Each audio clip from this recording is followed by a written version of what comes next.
the cat.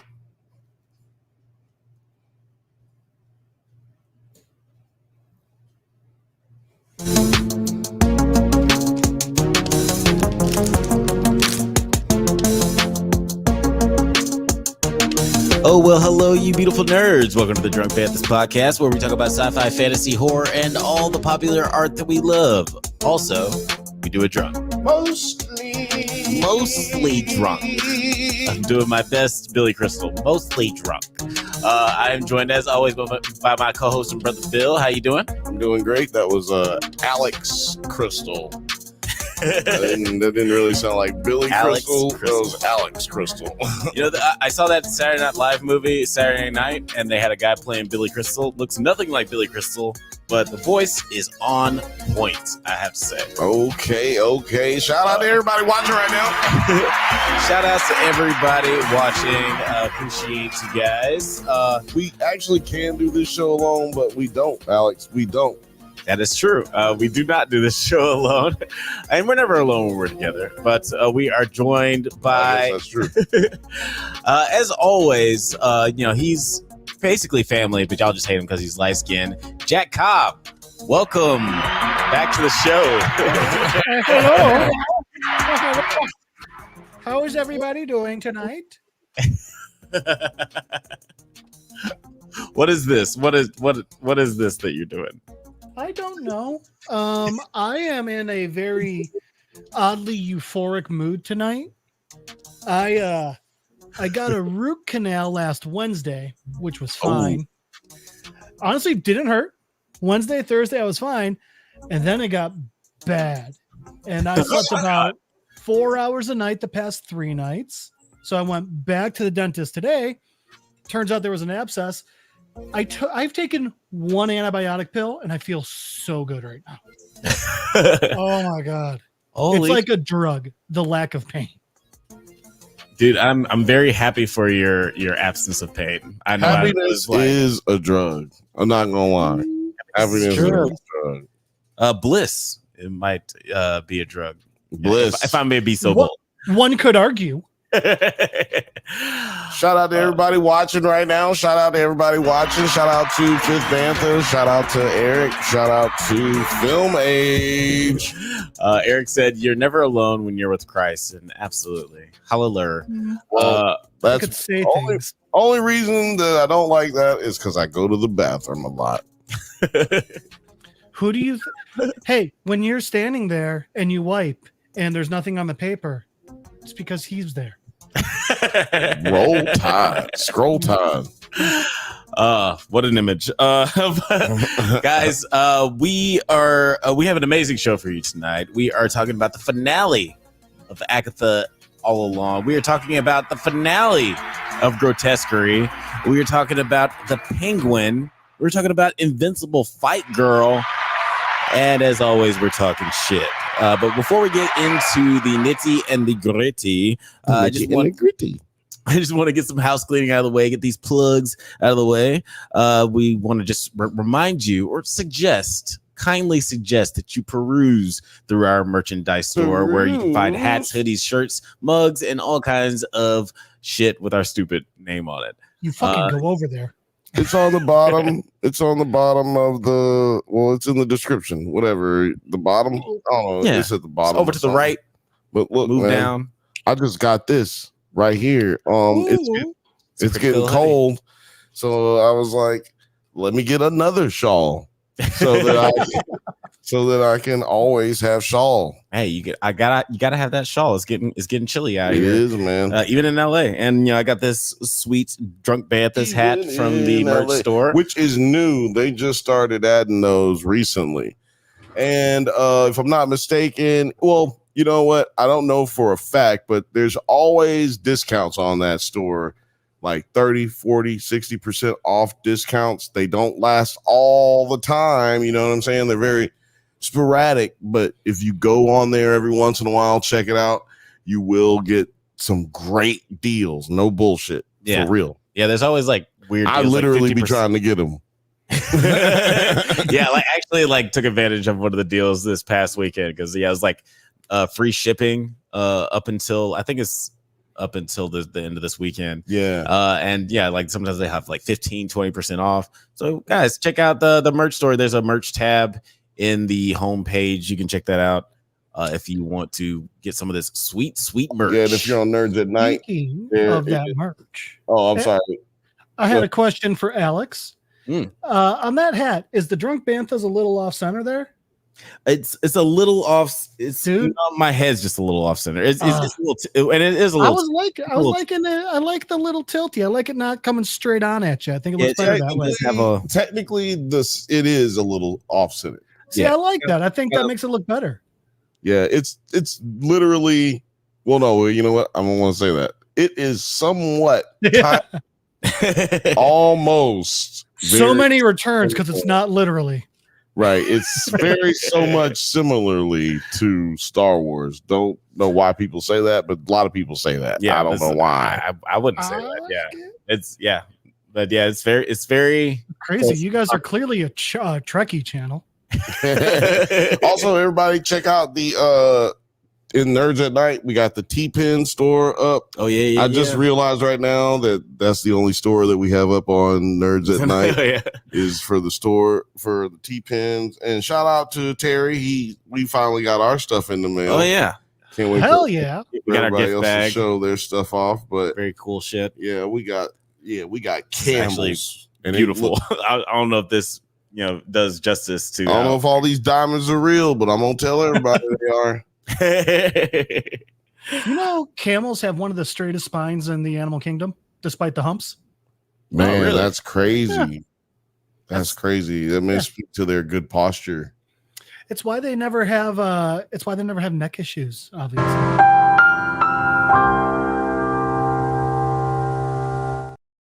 Getting it in under 8 minutes. I'm proud of us, guys. Hey, man, we teaching the people. While we're getting these plugs out of the way, I also want to remind you guys to tune in every Thursday at 7 p.m. Pacific time to the Bantha Bunch, hosted by your favorite cousin, Bill.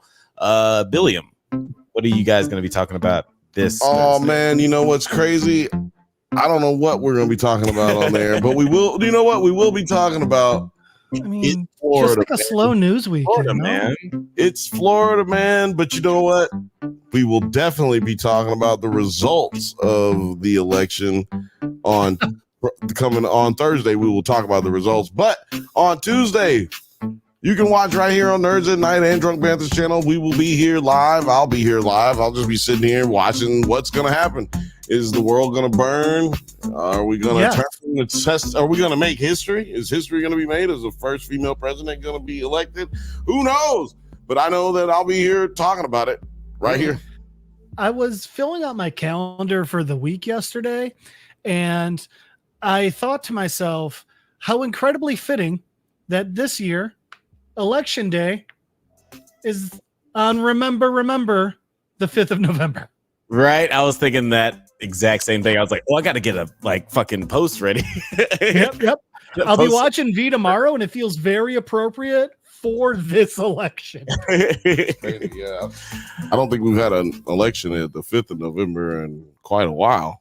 Oh, man. It's the first Tuesday, but yeah, exactly. That's a lot of days it could be. Yeah. I like to think it's a good omen. But before we move on to our because it was a day, oddly enough, they caught a terrorist that day.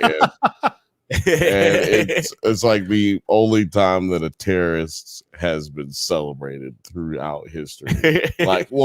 Consistently. Yeah, it's definitely weird. But I think I blame Alan Moore.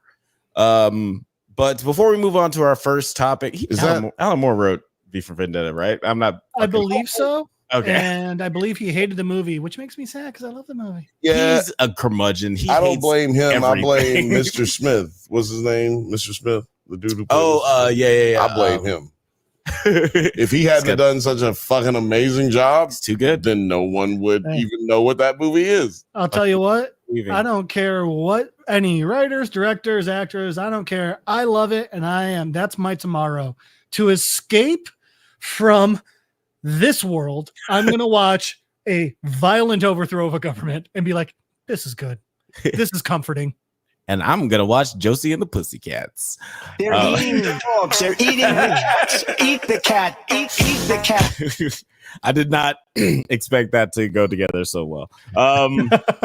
But now let's get ready for our first topic of the night. That's right. We are going through Fraggle Rock, over the Reading Rainbow, across Sesame Street, and right before we get to the Witch's Road, I should change that, but it's too corny. I still love that. You can't change it until we start doing another three television shows. So going down the silo. We are going to head all the way across the dunes. Across the dunes. We are meeting up with Jack Cobb to go to Jeff's comic book corner. Jeff, what are we talking about today? The Woods by James Tynion He doesn't need your IV. help, Alex. So I figured since we just had Halloween, I'll finish it off with one more good horror comic. And I put it to our little internal group chat. I said, hey, what do you guys want? I got aliens, monsters, or zombies. And one person responded, so we're going with aliens. All right. So this comic is called The Woods. It is by James Tynion IV, who Alex is in love with because he is the gentleman that wrote Something's Killing the Children, which would have been the monster choice. So this book opens up with this, just a full page of this weird, like glowing monolith thing and a bunch of different people staring at it. One's a kid. One looks like almost like a Mayan or Aztec warrior. One almost like an Australian Aboriginal. I think that other guy's supposed to be like Roman. And then we cut back to the kid who's just saying, I know exactly what I have to do. And then it immediately cuts to a high school in Milwaukee. and this is what it's about. It's about a bunch of high school kids. And we started off here where, hang on 1 second. I will be right back. Don't worry about cutting from me. I'm watching you. Yeah, well, no, we don't have to worry. It's all Foster good. Pup had what was not a toy. Oh, We're introduced to our first two characters, who are Karen Jacobs and Sana Miyota, and they're friends, and it's literally just talking about high school stuff. Karen's freaking out like, oh my God, I'm going to die. I didn't send out a single college application. What am I going to do? My parents are going to kill me. And Sanami's like, it's fine. It's really not that big a deal. Like, hey, it happens, like, get over it. And like, she tries like reminding her like, hey, you remember, like, I mean, don't get me wrong, I'm going to get the fuck out of Wisconsin. But like, do you remember when we were younger and we were having a sleepover and like, we were singing Lion King so loud that the neighbors called the cops? You thought your parents were going to kill us for that. And then Karen's like, no, they're actually going to kill me for this. And just, typical high school, everything's the most important thing. Everything's the worst thing. It's very typical. And then we immediately get a kid named Calder, who's just got his dick out. He's in the girls' locker room and he's just like, hey, what's up? Got any field hockey skirts? I lost my pants. That's it. Kid's just streaking through high school. And then the girls are like, oh, let's beat his ass. And like, they got their field hockey sticks and stuff. And then it cuts out to the hallway and we see this girl, Maria Ramirez. She's the the student council president. And she's talking with John Beaumont, who's the principal of the school. And we see them just kind of going back and forth a little bit. And it's so funny watching, what's her name? Maria. She's just way too into it. She thinks student council's way more than it is and all this. And we keep getting like these little introductions of them. And they're really, I actually like them. I think that, usually we get this is Maria. She's 16, student council pres. This is John. He's 32, been principal for 5 years. These ones are a bit funnier. Like Maria's is like, wishes she could strangle whoever told Mr. Beaumont to be a principal. And Mr. Beaumont says, wishes he could strangle whoever told him to become a principal. So they get some funny things going in here. And like I said, it's just school stuff. It's the middle of a hallway. And then we cut to Calden just running by them with his dick out still. And yeah, he's just streaking through the halls now. And, oh no, Sonomy and Karen are chasing him. And Mr. Beaumont gets all red-faced and starts chasing him. But Calder doesn't care. He's just running. He bumps into a kid, Ben, who's the bigger guy in this picture. And after he runs by, we get Isaac coming in. We get introductions to these guys. And we get like little things here and there, like Isaac being like, man, I heard coach wanted you to join the football team again, and you turned him down. Must be pretty nice. And Ben's just like, oh, okay, and just like walks off. And then Isaac dips into this like computer room, it looks like. And that's where we meet who's going to be one of the biggest characters in this, Adrian Roth. And his little introduction bubble is Adrian Roth knows he's smarter than the rest of these idiots. And Isaac comes in and just starts goofing around. He's like, ah. And Adrian's talking with him, and he's like, "Oh, so let me guess, the cast list went up." And Isaac's like, "Ah," he's like, "I bet you didn't make it." And he's like, "No, I didn't. I'm just gonna be, crew again." And da da da. And they start talking, and they're talking more. And Isaac's like, "Man, I never get anything I want. Do you even know what that feels like?" And we get this little bit of a glimpse when Adrian's saying, "Yeah, I do." And we see what he's reading is. MIT is telling him like, we regret to inform you. So like he's finding out that he's been rejected from MIT in this. So it's one of those things where it's nice that we see like, oh, he's the brains. He thinks he's so much smarter, but not smart enough, And then immediately we get like, it's almost like it's an earthquake or something, just some rumbling. And right after that, it cuts out to the rest of the school. And in the rest of the school, it's not just rumbling. They see this giant flashing white light that's just blinding everyone, and it's encompassing the entire school. And then it cuts back to the people, all the kids, and like, they're in like the dark school, and they're like, hey, something's going on. And Adrian's like, wait, what's that? And he's pointing out the window, and he looks out, and we just see this reflection in his glasses. And he's like, it's glowing. And he's just like, it's this monument, this monolith, this mini pyramid that we saw in the opening pages. So then all the kids go running outside, and they're like, why is it dark already? And like, what are these weird plants? And they notice this one tree, and like one of the kids is like, is that tree, does it sound like it's moving? And at this point, like, a little girl's talking with the principal, and she's like, are we gonna die? And he's like, no, why would you think that? And she's like, something's wrong. And then the tree fucking explodes, and all these weird bad alien things just start attacking and trying to eat a bunch of high school kids. So anyway, then we see the bats flying off, and now in the background we see what's happening behind the school, and we see this giant pink planet with a ring around it. And it's clear they're not on Earth. They're not even in our solar system anymore.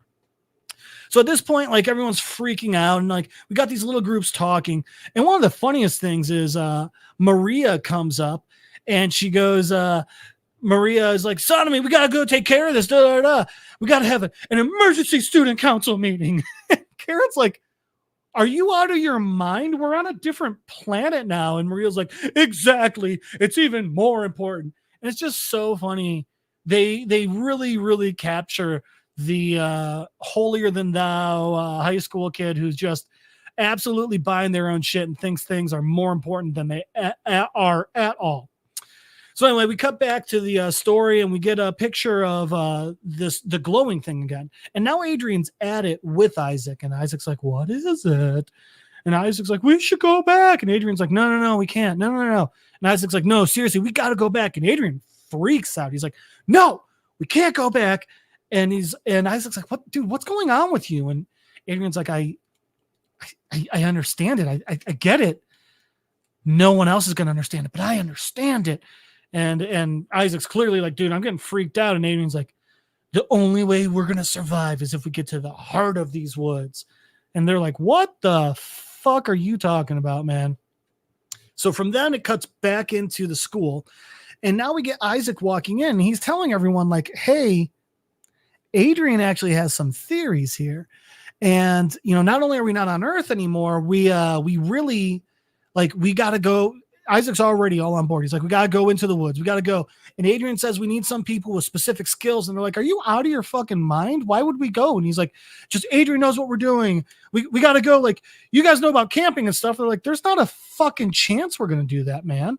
And then we get them talking and they're just saying like, dude, what the hell was that about? I'm like, I don't know. They want to go camping right now? Are they out of their fucking mind? And and in the background, that little girl that was so scared before is just kind of standing there. She's all alone and stuff. And then literally the next panel, a giant fucking wolf bat alien monster crashes through the window right in front of this little girl. Now, don't worry. It's exactly what you think. He fucking eats her. Literally just starts chomping down all bloody mess in front of all the other fucking kids. It's awesome. So that girl's dead. Yeah, she's not gonna. I don't think she's gonna be in the next movie, guys.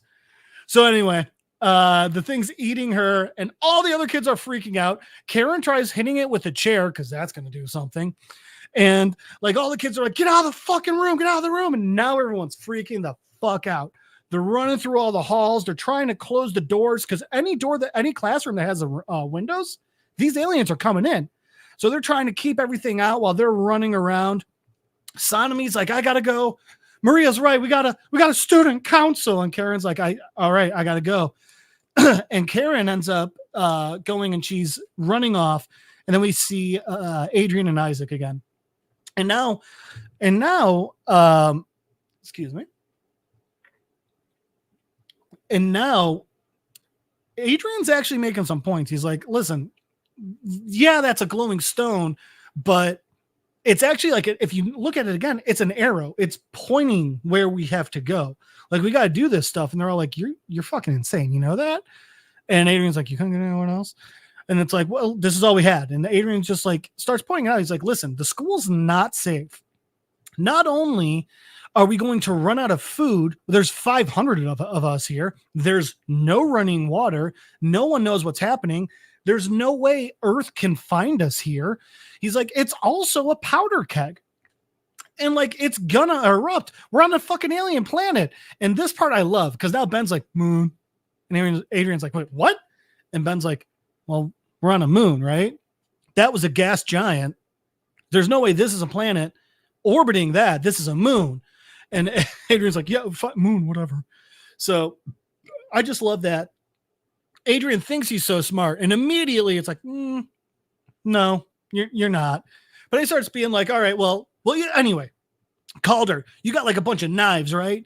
Like, how many do you have like in your locker? And he's like, I mean, I got like 6. If I can get the principal's office, I could probably get 5 more. And then Adrian turns to Ben and he's like, and you're strong. You're like the strongest kid in the school. You should be our muscle when it's already, and Ben's clearly not feeling it. Because obviously he's already shown us that he's smarter than anyone gives him credit for. But then Karen busts in. And she's coming in and she's covered in blood. She's like, well, Carrie's dead. And Calder's first reaction is just make a joke about it. You got to love the resident streaker. Really, really cutting the tension. Anyway, so now Karen's like, listen, it's chaos out there. I'm coming with you. And Adrian tries being like, I don't remember anyone inviting you. And she's like, oh, yeah. Well, let me tell you what. I come, or if you leave me here, I just tell all of the adults and you get stopped immediately. So like, I guess you can come. So now we get a quick little cutscene of, we get the principal doing exactly what they thought he was going to do. He's freaking out. He's like, let's go to the gymnasium. Everyone will be safe in the gymnasium. Then we get Calder. He's in the principal's office. He's grabbing his knives while also just subtly burning his permanent record in the garbage can. We got Ben, who everyone's like, yeah, you're just a muscle. But he's actually the only one thinking here because he's loading his backpack with water and food because clearly they're going to need that if they're going to go off into some weird alien woods. And we got Karen grabbing her field hockey stick as well. Bitch is ready to fight. So after that, we see them. They gather back up around the monolith, and they start heading off into the woods. And after they do, we get some words from the monolith saying, "Key target activated. 5 units departing extraction point 173. Initiating test protocol." And that's the end of the first issue. And that's The Woods by James Tynion IV. Just click it. Clicked it like 6 times. You clicked it too many times. That's what happened. You keep clicking it, and then it just keep going on and off and on and off. But yeah, that was just Comic Book Corner, man. That sounds super fucking interesting. Like I said, this one is Lord of the Flies on an alien planet.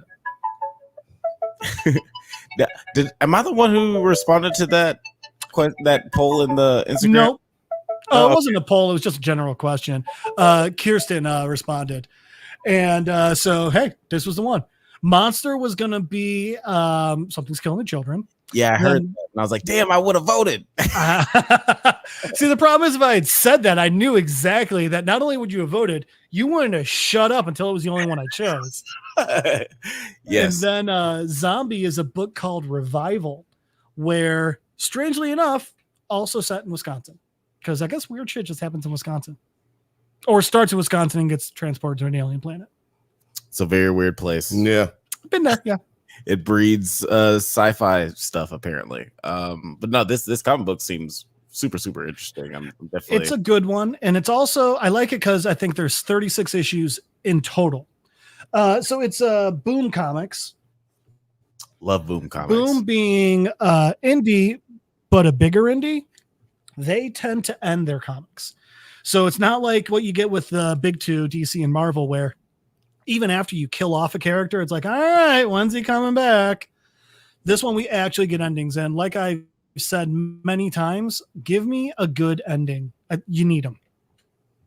Yeah, I appreciate the end of things, which is, yeah, like which is why I appreciate Boom Comics a lot. Like I like Flavor Girls. It's another Boom comic. Okay, nasty. That one's really, really cool. So yeah, I'm excited. That's one that you can find on a specific hub site that some states need to use a VPN for. Flavor Girls. I would know that sound. They're eating the dogs. They're eating the cats. I would nominate Eat that the one cat. for. Eat the cat. I would nominate that one for Jeff's Comic Book Corner if he's Eat down the to tackle. cat. Eat the I cat. mean, I got a good one for our next one, but yeah, Boom's got a lot of really good ones. They've got the Berserker comic that Keanu Reeves wrote. That one's actually it's surprisingly good considering who would think that I mean, like, don't get me wrong, I like Keanu, but just who thought dude could write a comic book, you know? Friend of the show. Yeah. Friend of the show. There's another one called Mimetic, which is a good fucked up sci-fi horror one. Obviously, Something's Killing the Children. They have a lot of really, really good ones. Shout out to Othelius. He said, Flavor Girls sounds like a sugar-free song. For that, sir, you will get. Oh, That's pretty good. no wonder Alex loves Boom Comics. They released the Dune comics. I have not read the Dune comics, but Lisa Al-Gaib. We need that drop coming up soon. Yeah, actually, yeah. You guys, we're going to be talking about Dune season. We're going to be talking about Dune.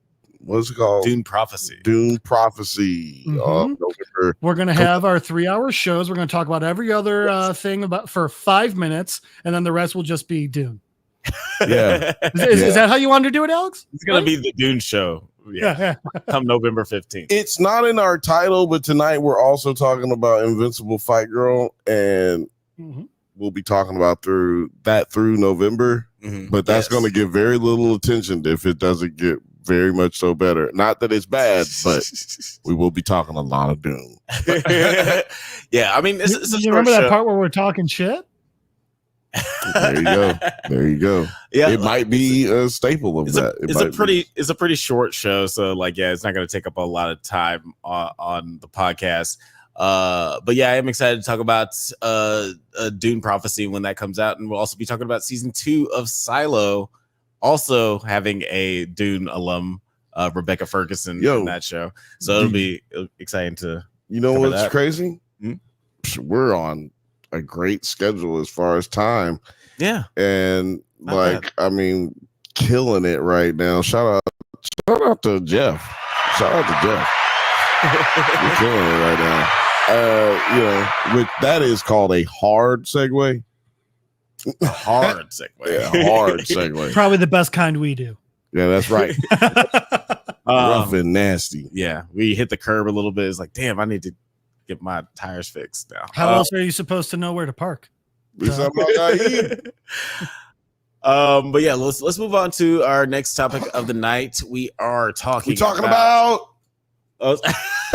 Step into the ring with Invincible Fight Girl. Yeah, we're talking about Invincible Fight Girl. Yeah. It's the new HBO it's new. Animated series that That's right. is coming to Toonami and is also premiering on Max the day after.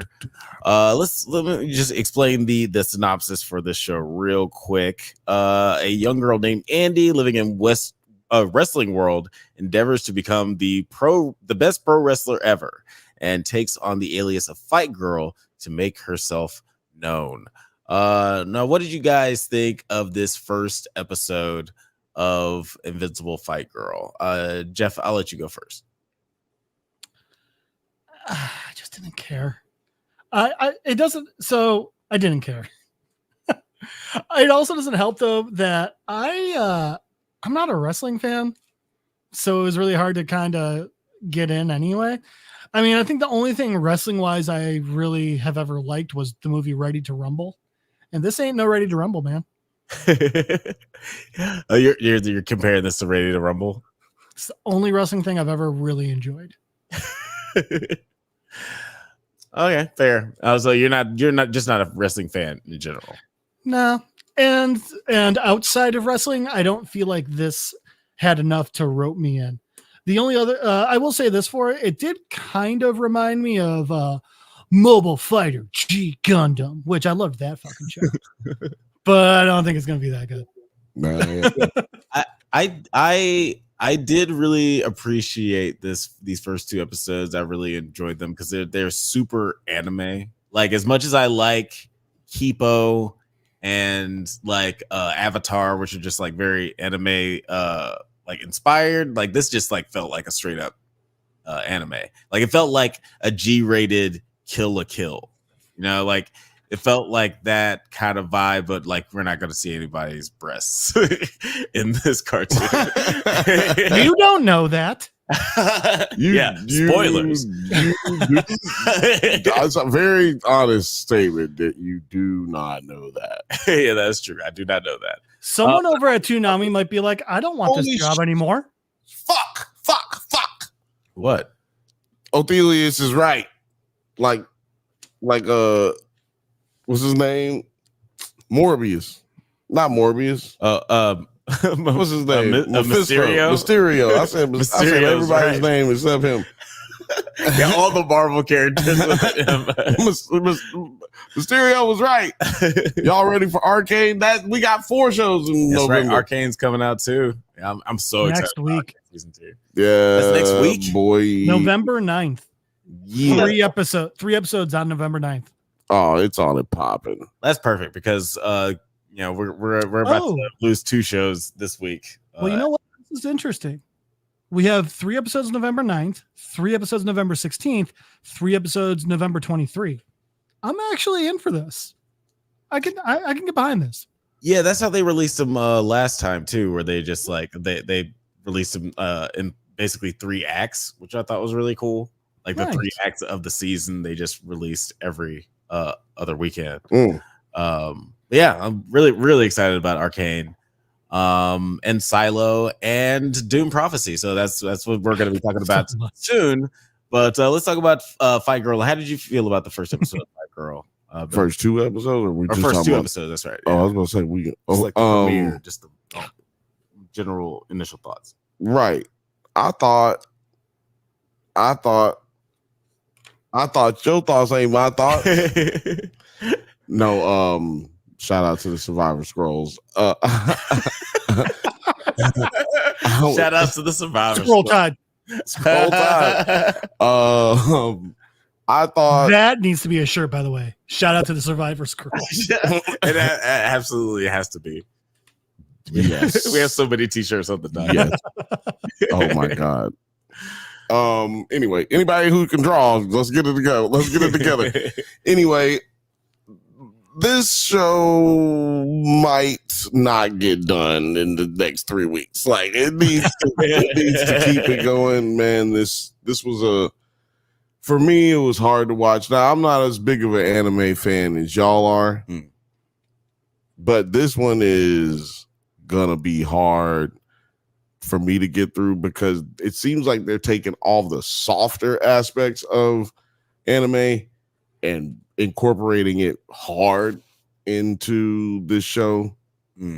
And off an anime to watch this, and I was still like, eh. Say that again. I like anime. I turned off an anime to watch this show, and I was still like, eh. Yeah, and I feel like it's like, I don't know if y'all know what I'm saying or if it makes sense what I'm saying, like a softer side of anime. The music choices were very like Casio keyboard type thing, and I need more. I think I need more. You know,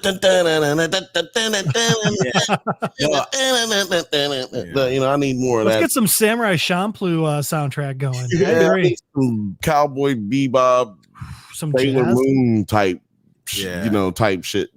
Because it's the moments aren't keeping up with the beat of what is taking place. I feel like. Well, you know, I totally appreciate that because there are many faces to anime. Like there's your Cowboy Bebops, and then there's your like Dragon Ball, like 70s, which is like more goofy. And I feel like it's more in the vein of like the vibe of this show. But the music is still more edgy than this show. I agree with you. I agree with what you're saying, but I feel like the music is just taking me out of it when it's just like all sweet and nice with bitch, you about to fight. You fighting, bitch. You're in the middle of a fight. It's funny because the music brings me in because it feels like every song, it feels like you just walked into a market in Final Fantasy. Like that. That's the right, that's actually really good. Yeah, it's like I'm like playing Legends of Legaia and I just I'll get you a blitz ball for Christmas, buddy. Yeah, dude. No, that's a great. Oh man, please give me a blitz ball. Legends of Legaia and a Super Nintendo, please. I wonder if they make replica blitz balls on Etsy. What's up, ADHD? I'm sure somebody does. Oh man, put in the comments if you got a good blitz ball link. But let's talk about the first episode. Andy and I just thought that was funny. They said in the comments, get the Alchemist and Madlib to do a soundtrack for a Watanabe anime. That shit would be fucking hard. Oh man, the #1 on Spotify immediately. Episode 1: Andy and her parents watch a wrestling match where Casa Poblana easily beats her contestant, and Andy is amazed, but her parents are unhappy. 10 years later, she is ready to start her first day as an accountant while living on Accountant Isle. What did you guys think about just like the world building for this world? Because we see, she's inspired as a kid, and then we obviously see that she's destined to be an accountant because of the weird structural system in this world. Jeff, what did you think about just like the world building here? I thought it was lazy. I mean, like, all the we're a family of accountants. Where do we live? Accountant Island. I mean, like, and this is going obviously past episode 1, but was anyone surprised that little old lady was Poblana? No. I mean, like, it wasn't. You are full of shit. She was wearing a pepper on her back, and her name is Poblana. Poblana Pepper. Come on, Alex. That's my ignorance about peppers. No, you gotta remember. You gotta remember. The other day, I did remember. I had to ask you what the hell is a poblano. Remember, I did ask that in the chat. Well, so even outside. Well, first off, it is one of the best peppers. Second off, even outside of that, just the way shows are written, but especially the way cartoons and anime are written. Yeah, shocking the one woman who's like giving her weird little sage advice is the one that's her idol. It's so I mean, that's the way they're written. And the thing is, You didn't see that coming? Sorry, I didn't mean to cut you off. no, you were correct to do so. That was great. That was And great. they also do it in episode 2, and it's not even like it was hard for her to figure it out. She literally got in a stranger's car. She Ubered to her idol. Yeah. No. Yeah, I definitely should have seen that coming. They pretty much ham-fisted that pretty early. I'm judging you now. Crazy term. I'm a bad viewer. Yeah, I definitely didn't see that coming, but I did. Viewer, person, whatever. I did like the world building here. Like, I just like how silly it is. Again, it just feels like a Pokemon type world where it's just like for whatever reason, everybody's just super obsessed with this one thing.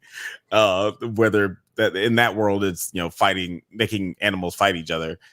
In this, it's wrestling. I just like the silliness of the world building. But I'm also a 9-year-old. What about you, Bill? What did you think of the world building?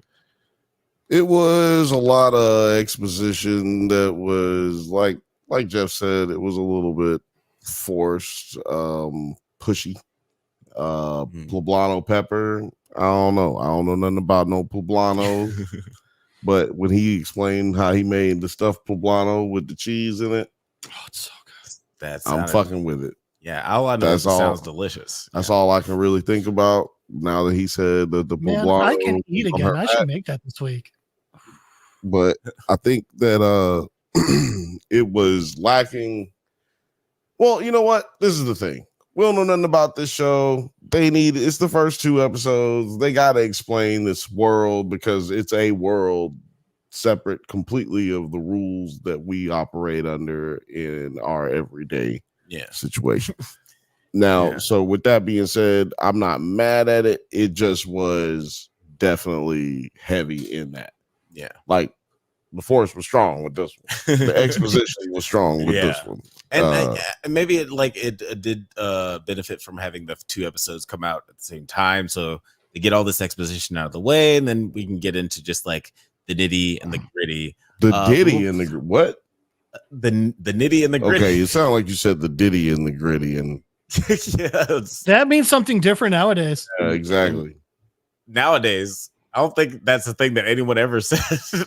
I don't know. If they had, it wouldn't have sounded as bad. That's because you ain't been to one of them parties. Back in the way back. That's true. I never got an invite to any of those parties. That might be a good thing. Yeah, that might be a good thing. Yep. Now y'all know why we not famous. If you ever watch the show, go, man, how are they not famous? Because we would have told everyone what happened on the podcast.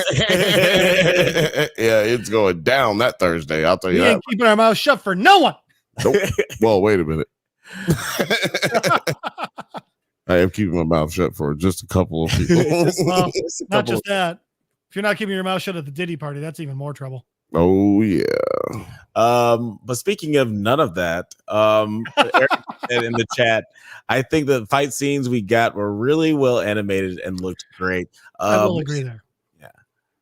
I do want to show just like a quick clip of some of the animation. Our special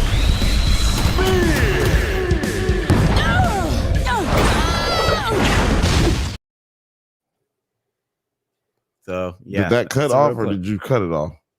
I like that's just like the That was the whole of it. Yeah, because you can't show too much. Yeah. No, I was just curious if you just cut it off. I was like, nigga, why did you cut me off? I was trying to watch that. I was watching it. It was just getting good. That was another thing I wanted to mention is that you guys, I don't know if Jeff said anything, but you definitely mentioned Pokemon.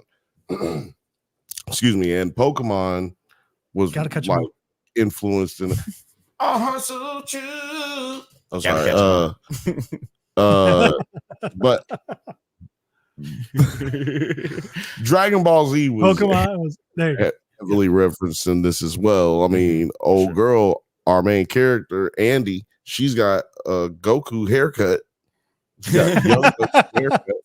And we've got the what are they called? Oh my god, why did I just forget the Busters? No, the Perm Gang. Oh, the Perm Gang. Yeah, the Perm Gang is the Mr. Satan. no, they're the what are they called? The Oh, yeah. Ginyu Force. Ginyu Force. Yes. They are clearly Actually, the I'm gonna Ginyu play that Force. clip again just because like The Ginyu Force? he does shout out the Perm Gang right before he fights.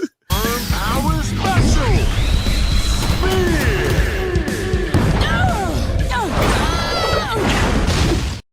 The Perm Power Special.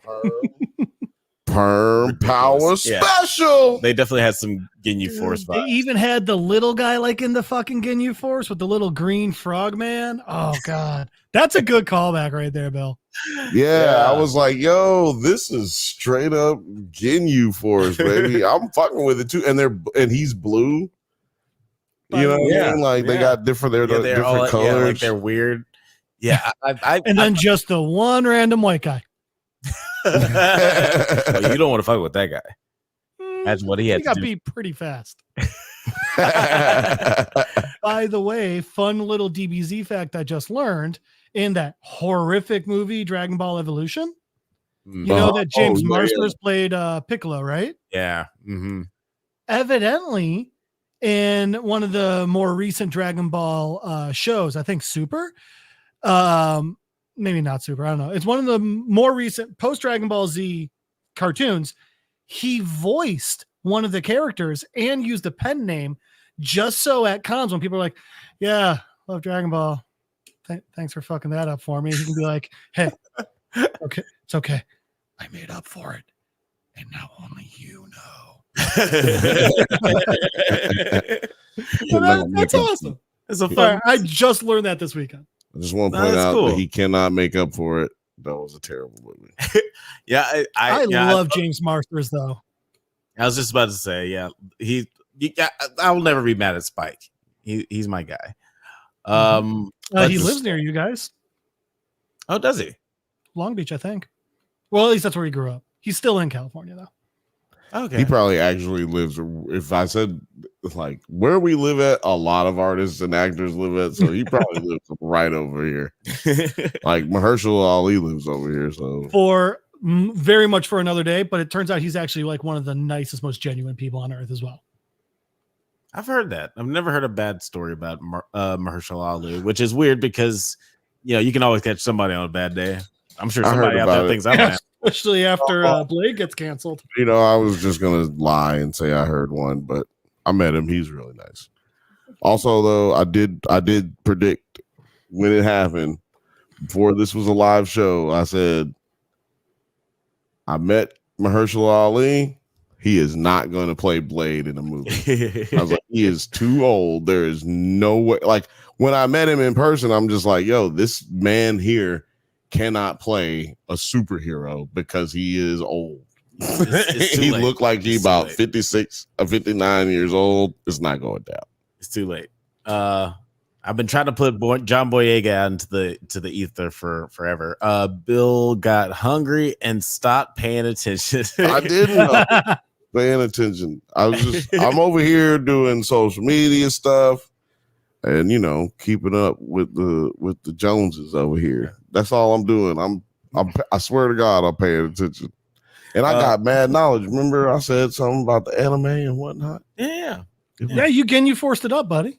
You're doing good, man. That's right. Like not a lot story wise happens in these two episodes. Andy, she reveals herself to her family. Oh, that's nasty. She's a child. No, she's not. She's going out to. So that's the thing. She's like going out to work her first ever big kid job. She's like. Okay, 21, 22. That's what I'm saying. Is she in college? Is this I think she's in the equivalent of graduating college, graduating so like high school or college? So youngest 21, like we'll say 21 to 23. It seemed more like a high school thing to me, but I'll go. That's just with because we're old. When I see 21, no, I mean, so if she's 21, if she's 21, for instance, right? Then why is she's the same age and height as all the little? Like, why are the little people not adult size? Poblana is shorter than she is, and she's older than Dirt. Old people get short. Old people get short. Maybe she's like Kristen Chenoweth, where she's just like All tiny. I'm saying, no, everybody Hey, in her ages group is the same height. She's an LP. I'm going with that she's in high school or like junior year. Their shit's different because she's too short. Because if she's an adult, she'd be the same size as the other adults. Like, Yeah, because you're not gonna grow at 21. Well, also remember, Four there's inches. also like dog people and like bird people in this show. So I mean, they might just be bigger anyway. I'm just saying. it might be a stylistic choice. They haven't explicitly said what okay. Yeah, I mean they haven't explicitly said what their age group is. Like we'll see if they. Eric's got a point. She goes to a bar. Yeah, she must. I mean, she walked in with an adult to a bar. She goes to a bar Yeah, by herself. she got drunk. She walked into I mean, she did. She walked into a bar with an adult. We also don't know the legal age for drinking in. She didn't drink. Wrestle If World. she'd have drank, 72. if she'd have drank a beer, I'd have been like, "You're in there like swimwear." I was watching too. Look, it's not like I just randomly thought of this question. I mean, yeah. That's one of the things where this is this fantastical world. This is wrestling world. This is not Wisconsin.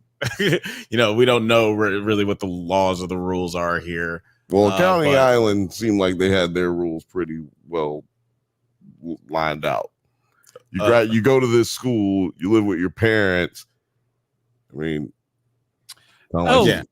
she's I'm talking about 18. just, like drinking. She's 18. According to the Invincible Fight Girl Wiki, she is an 18-year-old African American girl with dark brown hair and dark eyes. There you go. she's So like that's what I'm graduating high thinking. school. Because they were all supposed to be getting to that Wait. last moment of the. All right. Right. Well, then I'm saying the perm gang are fucking idiots. Because who walks up to an 18-year-old and is like, yeah, you can do my taxes? That's on them.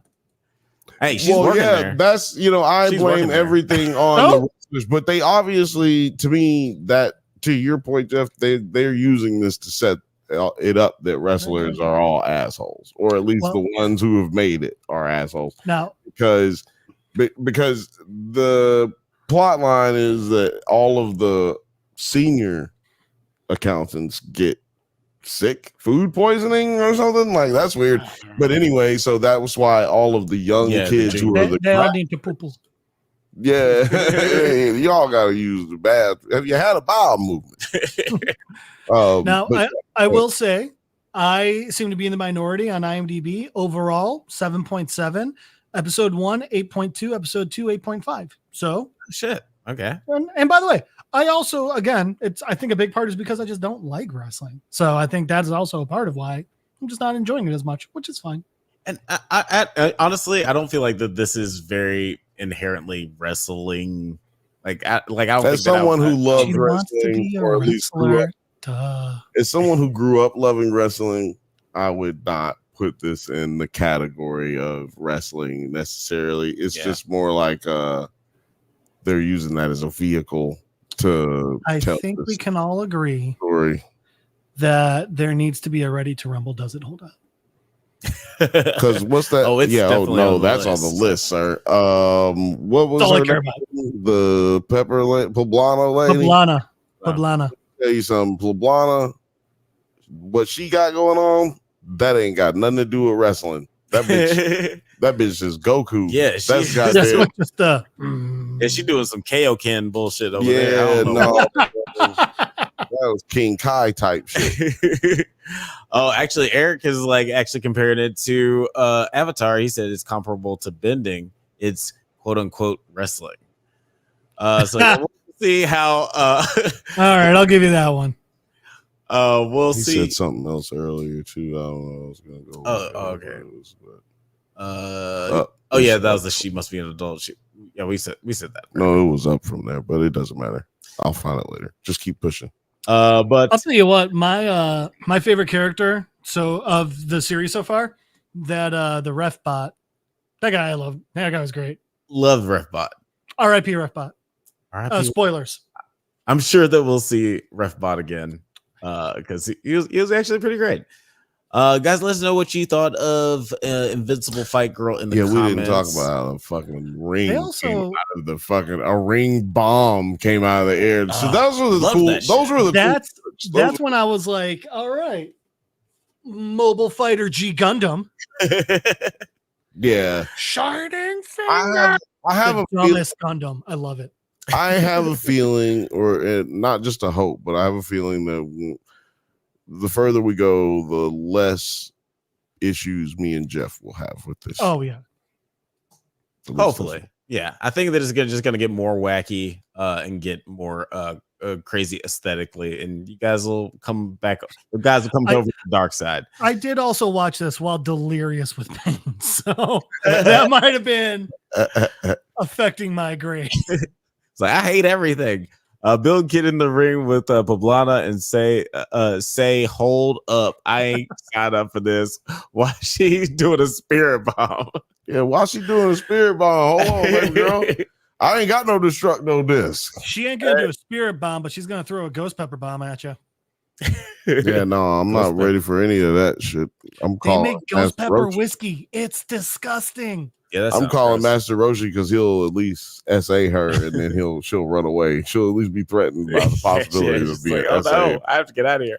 Master Roshi is a nasty character. Yeah, he's like the Pepe Le Pew of anime. He's worse than that. But I love how the big thing they were like, you know what we need to change? We can't call him Mr. Satan, not Master Roshi's clearly disturbing behavior towards underage children. But we got to move on to the next topic.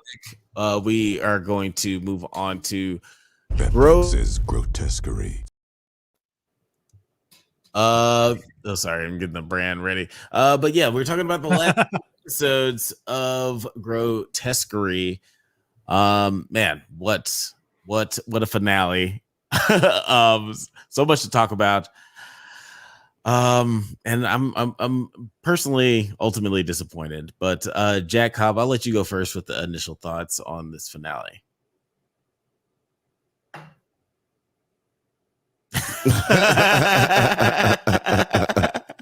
So I think I'll start by saying the IMDb rating is 4.5.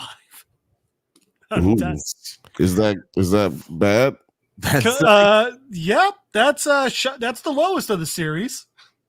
It's the second lowest is a 6.3, and honestly, I don't think it's that far off.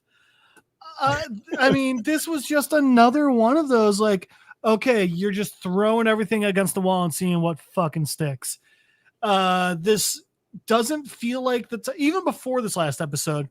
This was not the type of series that needed a second season, and you left it wide open for a second season. So many things that you introduced were just unnecessary and stupid. Like, you throw a men's right movement into this, and like, so is the men's right movement behind? Like, I don't even care if it is. Every part of it was just dumb and annoying, and I'm over it. I'm so glad this show is done. At least, excuse me.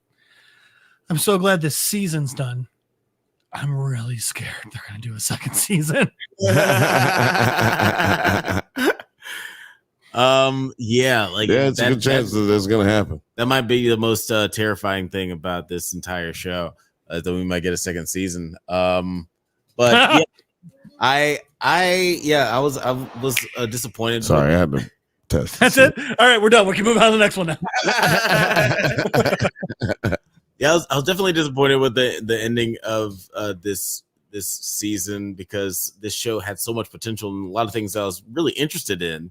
And even when we had this like mid-season twist, Althelius in the chat, so that's how I feel about the election. Yeah, though there were a lot of things in the season that I really, really enjoyed. There were a lot of things that I just really, like, I don't know. I just feel like they dropped the ball, because there's this really compelling murder mystery, crazy seven like story that's going on. And then they would just like focus on just like the melodrama of people's infidelity And all I could think Do we was, care? Are we caring about that?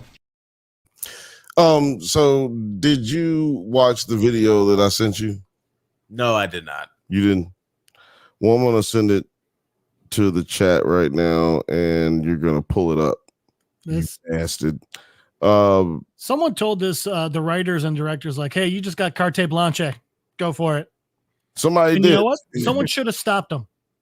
That is what it reminded me of, for real. Oh man, did I not send it? This is the wrong one. Well, this is one. This is what This is the writers' room for this show, by the way. Did I mention last week that like we're just gonna go ahead and throw a it's we're not. gonna throw in a men's rights movement? It's We didn't do that. Well, I mean, we got an episode. We can do it, right? We got time. It's not actually. That's the whole point of what I was trying to say or send to Alex earlier. I sent one, but I didn't send both. I just sent it.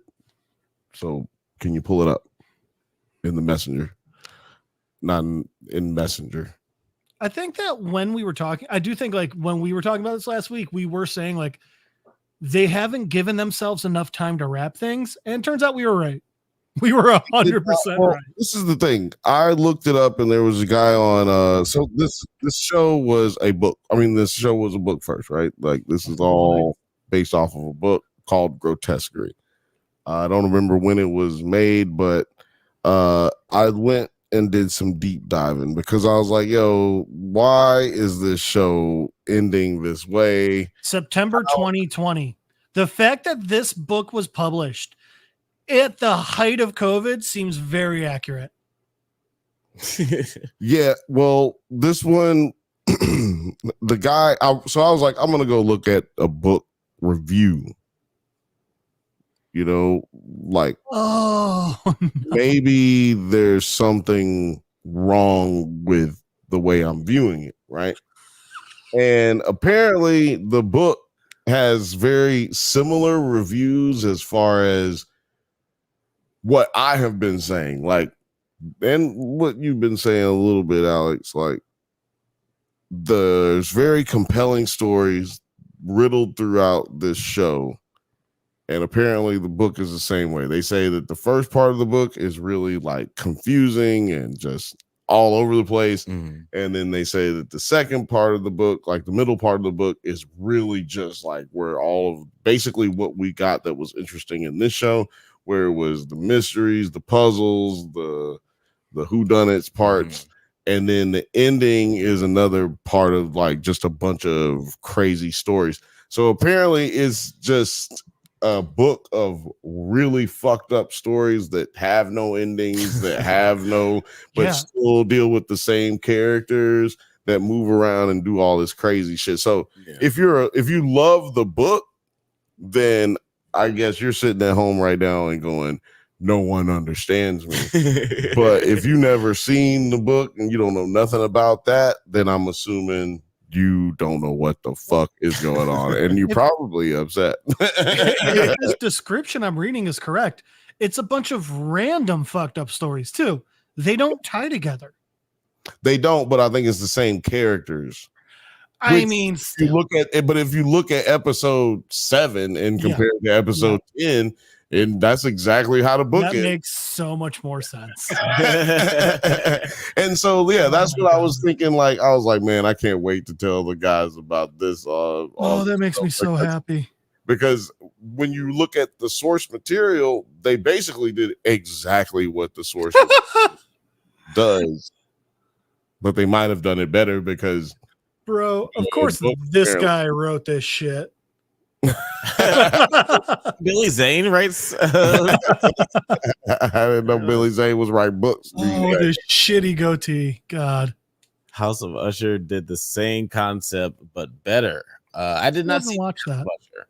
Yeah, that's I've heard of one House the of mini Usher. Netflix, I think I unfortunately have to get Netflix again. I heard a House of Usher is different than the House of Diddy.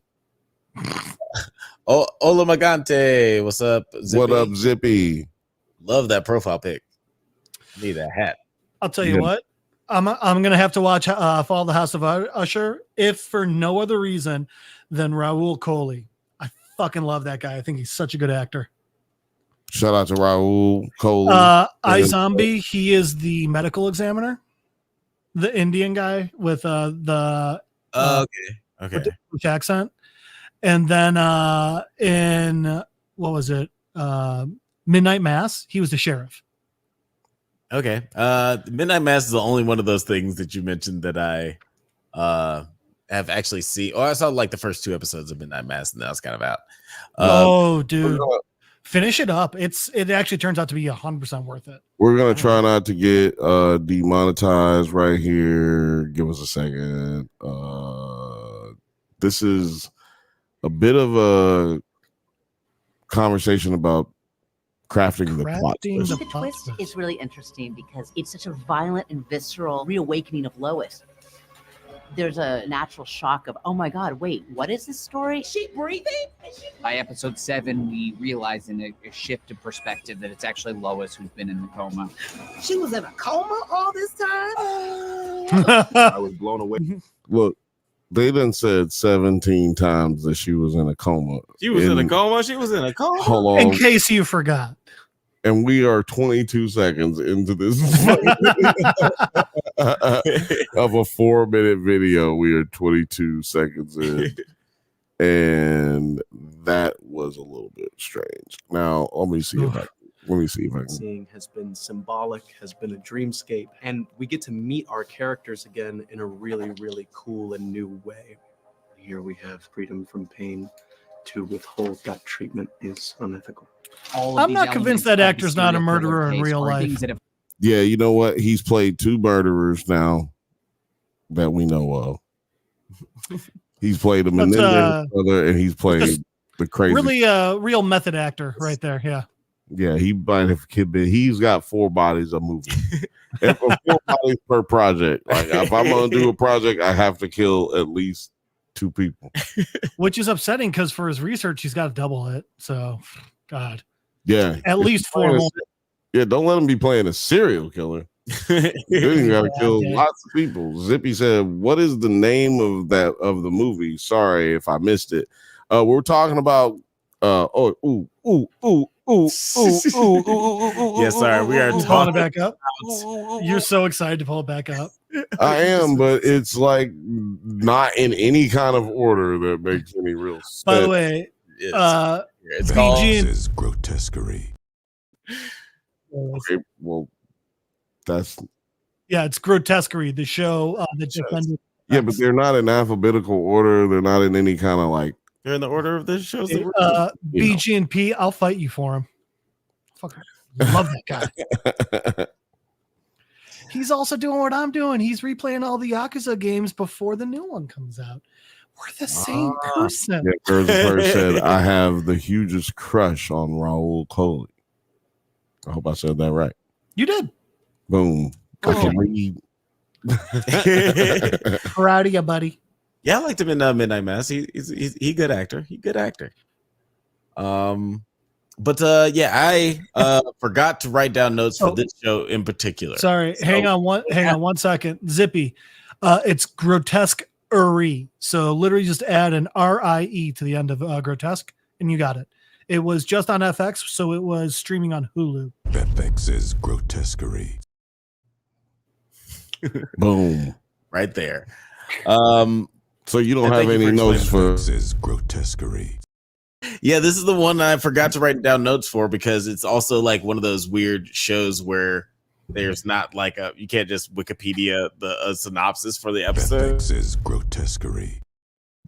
Like nobody's. Oh God, this is the new hard nipples. No, it will not be the new hard. Nobody's put in that effort, and but yeah, let's just talk about like the I guess like the big twists at the end of this episode. Well, so I guess the first one is Marshall, right? That's the husband's name. Turns out he's been boning some students, and he gets Me Too'd, and he's real upset about it. And in his mind, he's like, "No, it was consensual." When it's like, it doesn't matter if it's your student. You're still not supposed to do this. Yeah. So that happens, and then he's getting suspended, and they're doing an investigation and everything. And then he gets a weird text message. It's like, I get it. I feel you. Let's talk. Let's get it together.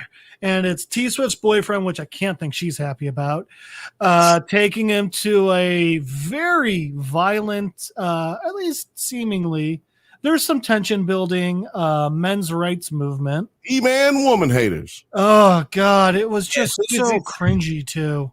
As soon as he said the words, I want to introduce you to this men's group, I was like, yeah, I think we all were, right? don't do that. Let me tell you something.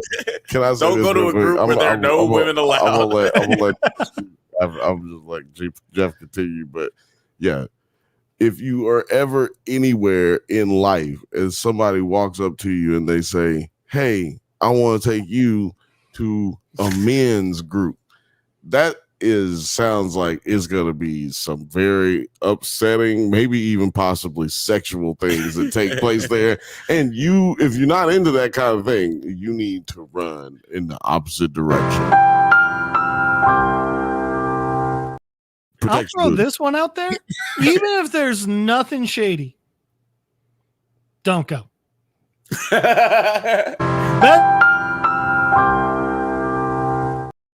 Best case scenario is just a random group of people you have nothing in common with, and you're bored out of your fucking mind. Yeah, you want to go to a men's group? Best case scenario. Have friendships and be like, "Hey, how about we eat pizza and drink beer?" Right. It's like y'all had to create a group to do this. Just if you have to create a group, there's something that you don't want like normal people to know. Hold on, I'm about to show a comment that on didn't, all kinds of groups right now. I just showed a comment that didn't get shown. I need to see where it's at. Well, Zippy, that's the second one. There's also one over there, and then there's one of comic books and one of books. And yeah. Well, it doesn't help that there's a half price books here, and they have a clearance rack where you can buy $2 DVDs. So goddamn. Also, I started buying DVDs in high school, and I'm older than most people. So this was well before streaming. I'm older than most people. I'm going to read this comment because I just had to make it available that it would show. Thelia said, maybe she liked Kevin Hart. That nigga been the same height as 8th grader for at least 3 decades. Oh, we're talking about Andy. Talking about Andy. Fight girl. I was watching one of those videos where it's him and The Rock, and they were with water in their mouth and doing the tortilla slap. And the funniest part is the height difference. Kevin Hart almost has to jump to fucking slap him. It's amazing. So back to this episode. So they take Marshall to a men's rights meeting. And, they got all these different guys you've seen throughout the series there. And they're all getting like, yeah, women are the worst because why don't they want to just let us fuck them? Oh. And Travis is being the most reasonable person, which is somehow more disturbing. Then, I don't know. Then Lois is upset because none police captain, forgot her name, is like, no, I don't know what you're talking about. You didn't shoot anyone in the face. Are you dreaming again? Uh-oh. So Lois is now back in the mental hospital because she's like, I'm pretty sure I murdered a guy and no one wants to talk about it. And then everyone else is like, no, you didn't murder anyone. Must be crazy. And then they're like, hey, real quick. Yep.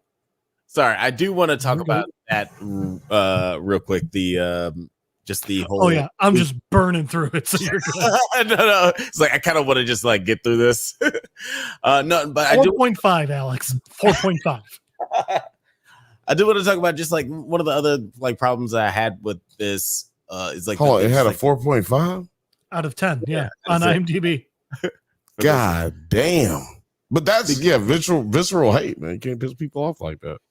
Yeah, and I this is one of the things I bumped up against like throughout the season is how the end of some episodes like would have this cliffhanger and then the next episode just like is completely removed from that. Like maybe maybe it's a stylistic choice. I guess it's a part of the it's like choice, like I said, it's like how the book is. Yeah. So the source material is that way. So that's what we're gonna get from the adaptation, there's like almost no way to do it without doing that, right? Unless you just completely move away from what the adaptation is supposed to be. But and that's one of the things where like what I like adaptation. Like adaptation is very hard because you're changing one medium to another, and sometimes like that's what you would expect from someone. If they're going to remake something, it has to be like as good or better. If you see something that should be changed, that would make the narrative better, at least for this medium, and make that change. I feel like there's a lot of stuff like pacing wise, it's just like it's kind of all over the shop. And I'm not disagreeing with you. I'm just merely saying, like, you either if I put it in the same context as if we're watching an X-Men show. Like if we're watching an X-Men show, how much do we want them to change? Right. Well, I'll say this. Because if you're a fan of Grotesquerie, the book, then you won't want too much change because I feel like a lot of our feelings are going to be based in that mindset, right? That you're going to be bogged down in that mindset, basically, because we didn't see the shit. Like, I don't know what the fuck was going on here. And I think that's like, and I'll let you go real quick, Jack. Like to write us out to the end. Love him. You don't love him. You don't love her. Never let him talk. I do feel like I'm a lover and a fighter. At the end of the day, this is a TV show. Not this. There's not some required reading that everybody's supposed to have before watching the show. Like you're supposed to just watch the show and enjoy it. And I didn't know that. Nobody told me that. I mean, you're supposed to enjoy it for what it is, and you'll know for the next show. If you read the book before, that's cool, and that might enhance the experience for you. But at the end of the day, this is an adaptation of that. We're all supposed to just be able to enjoy this show for what it is. Are you? Are you? I wasn't feeling it. Well, I'll also say this. I mean, even if they just made it one episode longer and they could still leave us on the cliffhanger they did for the season, but they needed more time to flush shit out. Even just Lois in the mental hospital, that was so quick. And then all of a sudden Captain Nunn is there and just like, hey, it's cool. I actually did it. You're right. Let's go get this now. And it's like, what? Come on.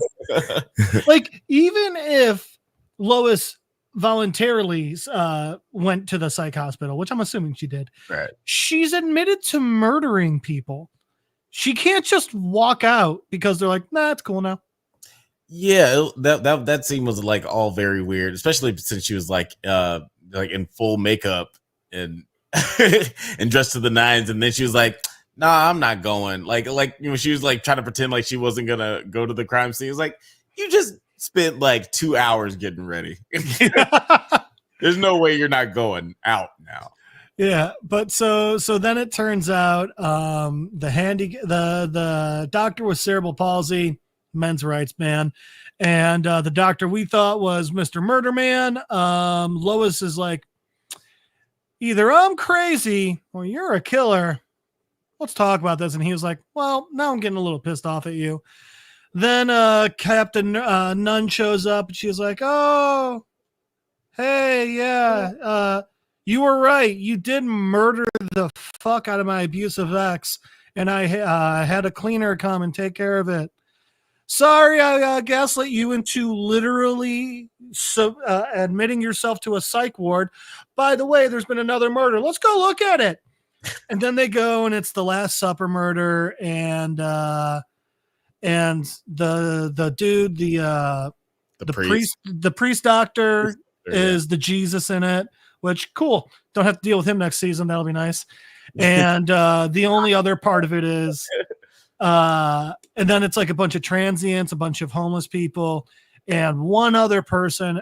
And that one other person is the student that accused Marshall in the whole Me Too thing. And then they're like, yeah, okay. And then Lois is like, all right, everyone get the evidence and be real good about it. I'm not actually a cop anymore, but fucking listen to me. I'm going to go this way now, and we're going to go back to the station and figure this out. And then they're like, Grotesquerie. I thought that like Damn, that I wish I'd have known you were gonna say that. Then I just This is Grotesquerie. Deserved my sad one. I thought that moment was like the funniest scene in the show when she was just like, everybody start bagging up shit. I was like, right? Everybody's here, like everybody's doing their job already. It was so funny how confused Captain Nunn looked too. She was like, I guess, yeah. I'm not gonna lie, I guess do your jobs. I was hyped at that moment. Like I was like, oh shit, yeah, we about to get, yeah, that's right. Start getting going. Everybody do get the, because I'm like definitely into this. Whatever, however these transitive properties take place when we're from dream state to the real life. Right. I'm like, yeah, she did this, but it was during a different murder. She gave that same speech drunk in a different murder, right? And in her dream state. And I'm like, yeah, you know what? We're getting it now. We getting it. And then it's the end of the show. Yeah. Into the entire show. I think they're going to give a new season. I don't think that they've officially said it, but Ryan Murphy clearly has carte blanche to do whatever he wants to do in Hollywood. So I think we're going to get a second season. I don't think that it's going to be, well, unless they cave into the backlash of this season. I think that it's not going to be anything that clarifies anything more for us. I just think that it's going to make us even more confused. They'll do one of those bullshit things where it's the stories, but in a different fucking town with completely different characters. And it's just like, fuck you. Probably. Yeah. Most likely. But if they don't do that and they do try to keep these same characters, which I believe is how the book goes, I think they keep the same characters, but they change the stories, and you're looking at different perspectives of different types of things going on constantly, but also dealing with the horror aspects and everything. If they bring it back, I think it's a 50-50 toss-up whether or not they try to explain things, because like the ratings are there for this movie. I mean, for this show. So yes and no. The tomato meter's like 73, 70. It's 79, but the audience is just 57. But that's a rating. I'm talking. Okay, I'll give you that. The Nielsen ratings. The Nielsen ratings. Yeah, the viewership. I should have said. Yeah. That's what I should have said. The viewership. That's a very good point. I'll be curious to see, like, if this show gets like any legs. If it gets, it might be our new item. Yeah, I was actually just about to say, like, I really hope that we get like some sort of weird Tedros. What if Tedros is the killer? What if Tedros is the killer? Oh, that'll make up for everything. He shows up as the devil in the second season. I'm so for it. If Tedros is Tedros, what if? Dude, if Tedros shows up in the second season, I'm just gonna have to start taking so many drugs. Facts. I'm gonna have to take a drug. I'm gonna take somas every episode at this podcast. But guys, let us know what you thought of Grotesquerie in the comments. What did you thought of the finale and the season as a whole? But we're going to move on to our next topic of the night. Yes, that's right. We're going to be talking about the penultimate episode of... Yeah, that's right. We are talking about the Penguin. We're going back to Gotham. They're eating the dogs. They're eating the cats. Sorry, I'm trying to find this little banner. That's the gift that keeps on giving. It's because they're hungry in Gotham. Yeah, they're hungry in Gotham. All they got to eat is dogs and At least in Crown Heights, right? Yeah. Out there in Crown Heights on the other east side, the upper east side. There's so many shitty neighborhoods in Gotham. There's like Crown Heights. I think it's just called Gotham. Yeah. I think the Palisades is the only nice neighborhood in Gotham. Where does Bruce live? Like Bruce lives the Palisades. Does he live in the Palisades? Because his shit's like way away from nothing. There's nothing near him. That's where Wayne Manor is, but I think he's also got a place like in the city in the Batman, right? Yeah. Which is probably like the business district. Yeah. I don't know. He had that kind of setup in was it the Dark Knight? Yeah, Dark Knight. Yeah, he had the music video layer. Yeah. Yeah, that was shot by Lil X. And we're talking about the Penguin episode 8 Top Hat. This was a pretty crazy episode. I really enjoyed it. Sorry, let's show this. My tiny victories. I was not planning on it. Honestly, I don't know. This entire election is stressing me the fuck out. We're not going to get a definitive answer tomorrow, and it's the 5th of November, so I'm just thinking about doing V for Vendetta and letting that give me peace somehow. Also, I got lots of Yakuza games I got to get through. 6 more before the new game comes out in February. That is fair. Fair. But yeah, like I'm curious what you guys thought about just like the opening of this episode, because we get another little flashback situation where we get to see a little bit more about Penguin's backstory. And I just want to play this clip really quickly, just like that's talking about just the opening this opening scene. Then I want to hear you guys' thoughts just real quick. Part of this drive for who he is stems to a trauma that he's always explained came from the loss of his brothers, but then you come to understand that this was a story of his own creation. Yeah, like what did you think of this opening scene, Jack, about just like how like we get more of an insight on the real true nature of well, as Jack Cobb, I think this scene pretty much pissed me off. All right.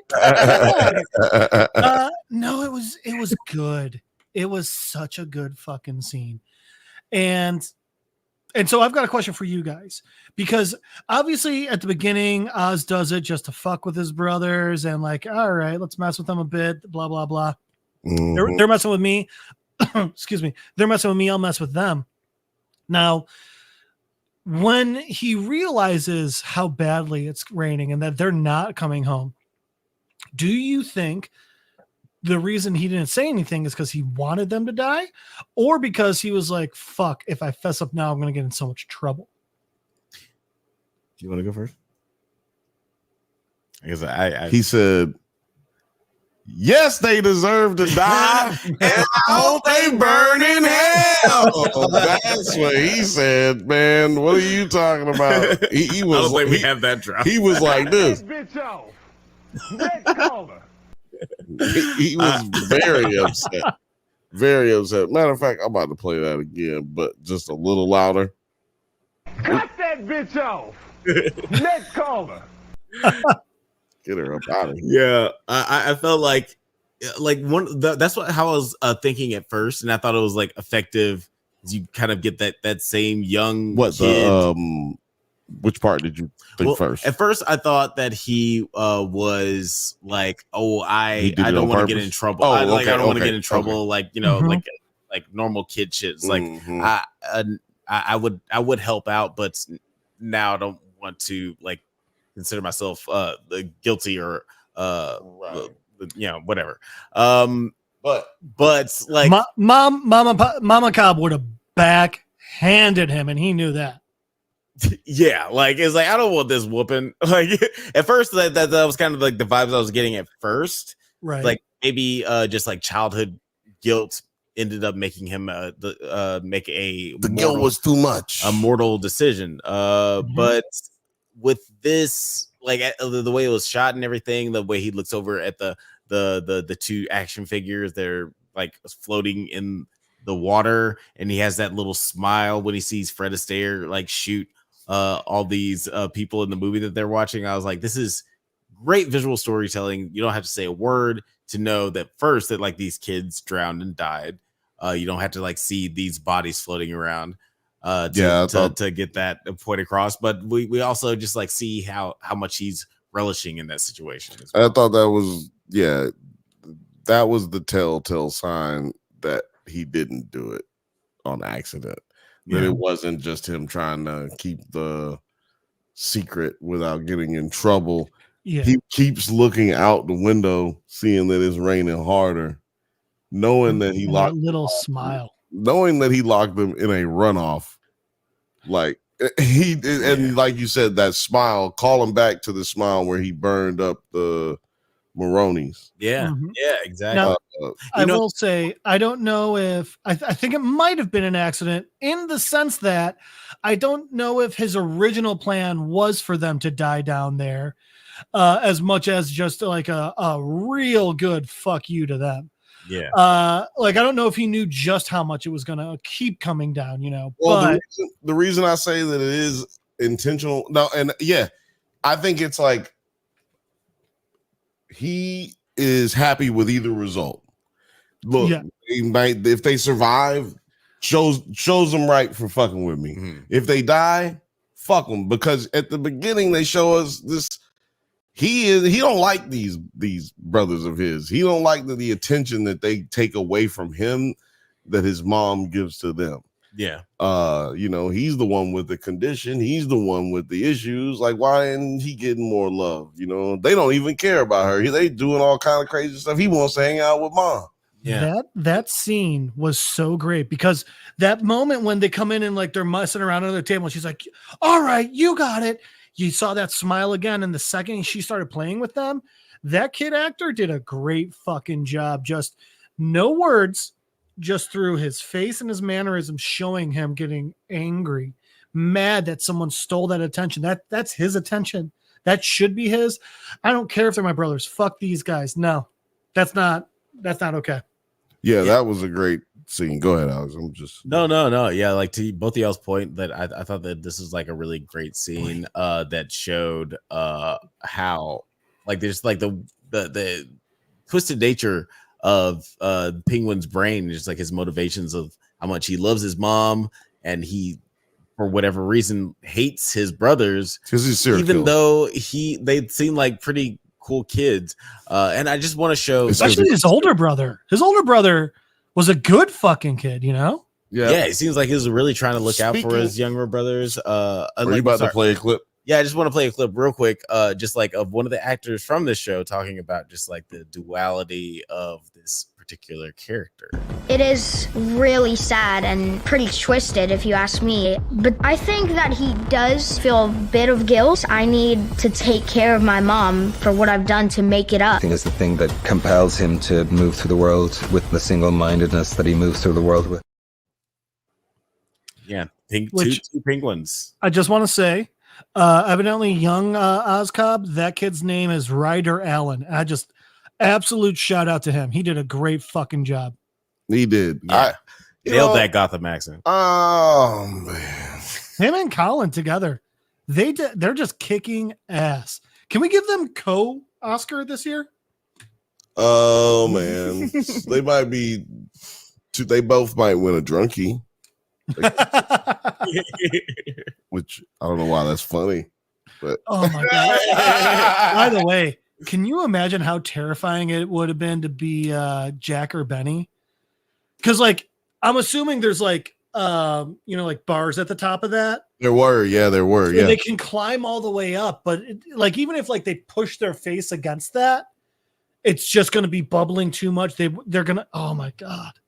Too much. Yeah. Literal nightmare. Yeah, drowning to death for sure, a nightmare. Yeah, I don't even want to think about that anymore. Just past what is it? The Prestige. Man, matter of fact, let me just no more drowning talk. Oh, I want to drown. Yeah, let's and the guy that was talking about how bad drowning in the Prestige, fucking Alfred. It's Michael Caine, right? Yeah, Michael Caine. Yeah. Shout out to Michael Caine, by the way. Friend of the show. He used to smash mad Hollywood females. Sorry. But you were about to say something about just like the character, or like you were just about to say something about the young actor. Ryder Allen? Yeah, no, I was just saying that he almost got kicked up out of here for me.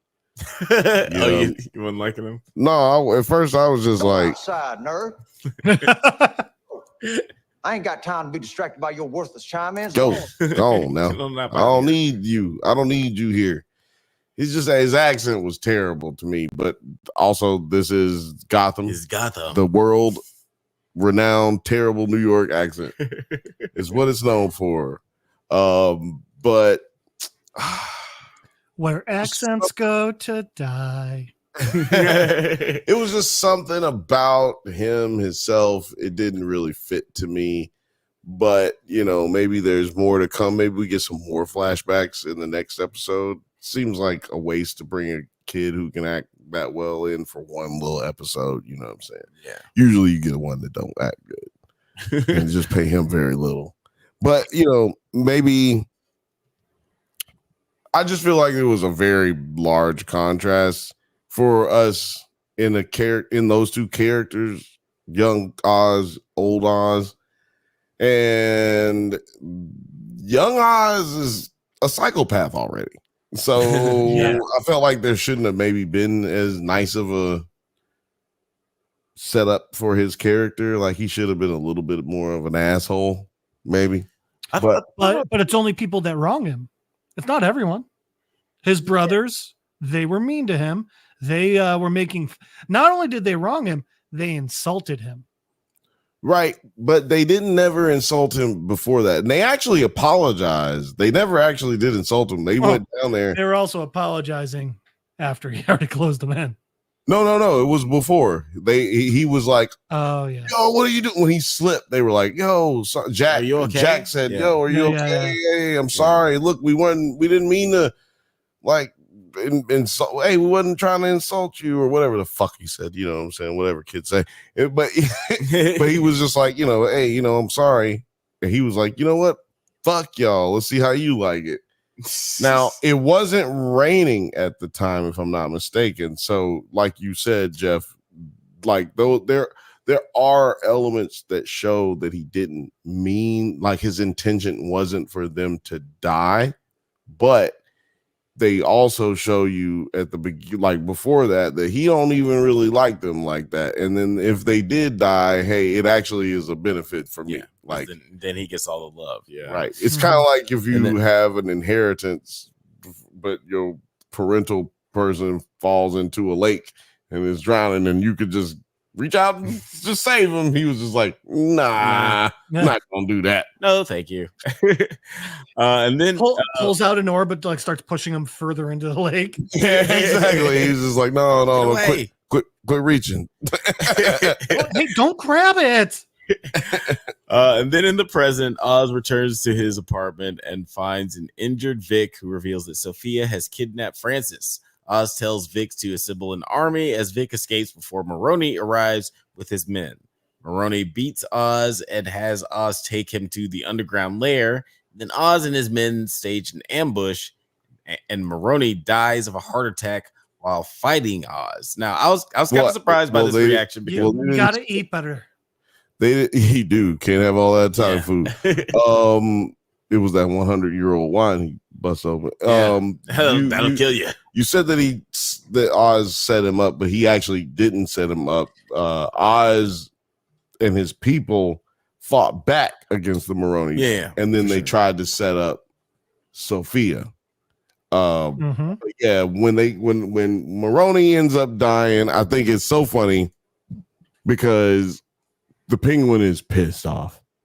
He's like, yo, how the fuck this motherfucker can't just die? You either kill me or I kill you, but you don't just get to die while I'm fucking trying to kill you. Like, that's not how it goes down. Well, I think it was also his original plan, I think, was to knock Maroni out, blah, blah, blah, and get Maroni to spill the beans where Sophia's hideout is and a way for them to get there. I think it was also I think it was well, shit, I guess plan B. And it's funny that you say that because I was expecting when he said oh, no. I was expecting him to be like, where's my mom? Where's Sophia? Something that. That is not the first thing on his mind at that point. His first thing he says is, Pop, I did this to you. I did this to you. I fucked you. No, I won. You didn't just die. I won. And that's to me why I believe that he's only mad. Like his only concern is I wanted him to know that I ruined his life, that I took everything away from him. That's why he says, you were supposed to destroy me. Well, because he wants to be seen, especially to his mother. He wants to be seen as someone who is bigger and better than everybody else and who is taking them out. Because imagine this is one thing to think about. What if his mom finds out that he just had a heart attack and died? She would never let him actually live it down. He could have everything. He could be the master of Gotham, kill Batman, but she'll be like, well, you would never had it if it wasn't for Maroni having that heart attack. If Maroni didn't eat too many meatballs every week, then you would have never fucking beaten anybody. Oh, big man, get taken down by some heart medication. What? Yeah, if Maroni had been to CVS that day, would you? That's suspicious. That's weird. Go outside, nerd. But meanwhile, Sophia has Rush interrogate Francis about Oz's weaknesses and visits Gia after learning she intends to cooperate with the police. She's gonna be a rat. She's gonna rat. Disillusioned after Everybody seeing the knows pain she's a Falcon. she has caused Gia, Sophia considers accepting Oz's ultimatum to trade Francis for his bliss supply. Rush convinces her to go through with her desire to see Oz suffer, or so to speak. And I just want to play a quick clip from that scene because I really love. I just don't think that they really. Well, I just want to talk about. Is this the one? I want to talk about Oz a little bit when you get done with it. Okay, yeah. I just want. This is a good transition to talk about Oz. He put me in an institution, and the second I got out, I walked right into another one. This is like when a horror movie gives you all the jump scares and then just none. Keep setting you up with the music. Keep setting you up and like, oh God, it's about to happen. I'm not going to jump this time. It's like, for those who don't know, go Alex, back and watch the previous episode. Yeah, Alex is playing with our minds right now. For those who are regulars, if you don't know what we're talking about, by the way. If you don't know what we're talking about, make sure you like and subscribe. That way you never miss a moment of Drunk Banthas or Nerds at Night channel. We got all the best stupid jokes for you. There are no all the inside jokes. There are no better dumb jokes on YouTube than there are right here on the Drunk Banthas and Nerds at Night. And that is a fact. I dare you to show me dumber and funner jokes than what we have. That's what I want you to show me. But what did you think of this scene? Oh no, you're gonna be talking about Oz. They keep trying to, so they kidnap Oz's mom. Mm-hmm. They have her in custody. Yeah. Treating her nice, making her soup. Mm-hmm. Making her soup. Doing some therapy. Doing a little therapy. I gotta say, I really like soup. I love soup. I'm gonna make soup when I get off here. I made some hamburger soup this last week. It was good stuff. I feel like, and I really want to know what y'all think about soups. I can go on. I feel like they're going I feel like they're going down this road of trying to make Cobblepot terrified, tortured by killing his mom. But we do have to remember his mom and him have already made an agreement that he will kill his mom before she gets to the point where she's like insane and unable to know what's going on. Right. And also he killed his brothers, or allowed them. We'll say this: he allowed them to die. No, he killed them. Well, yeah. In the words he killed those motherfuckers. In the words of Batman from Batman Begins, I'm not gonna kill you, but that doesn't mean I have to save you. Which, by the way, can we all agree? Like, you murdered him. Like, he murdered him. Yeah, that's what we're saying. Calm down, Bruce. You're not semanticing your way out of this one. But I just feel like maybe, just maybe, Penguin doesn't care about his mom to that degree, like to the degree that if they killed his mom, or if it had to come down to the point of like, you can do this, or you can like give us the drugs, or we'll kill your mom. You don't think he's going to have a Rachel moment? No, I don't think he's going to have that kind of moment. I think we're going to get a moment where he pays off on the promise to kill his mom in order to kill Sophia, or someone who is holding his mom that is in relation or affiliated with Sophia. I think that's going to be our big moment of like, he said, you know, my mom is what keeps me good. Yeah. And I did see one moment where, and aside from the, what's it called when you kill your brothers? Father's fratricide. Is it fratricide? Siblicide. That can't be it. Well, my question is to y'all though is, do y'all think that that's the type of scenario we could get? Fratricide. And also, do you think that Cobblepot really gives a fuck about his mom as much as they're showing? Do you think he's you know, he's like, hey, you got my mom, well, you know what, fuck it, I guess I'll have to kill her and you today. No, yeah, I definitely think that his mom is like who he cares about the most. Like, he might be the only. That's not my question though. Do you think he would kill someone?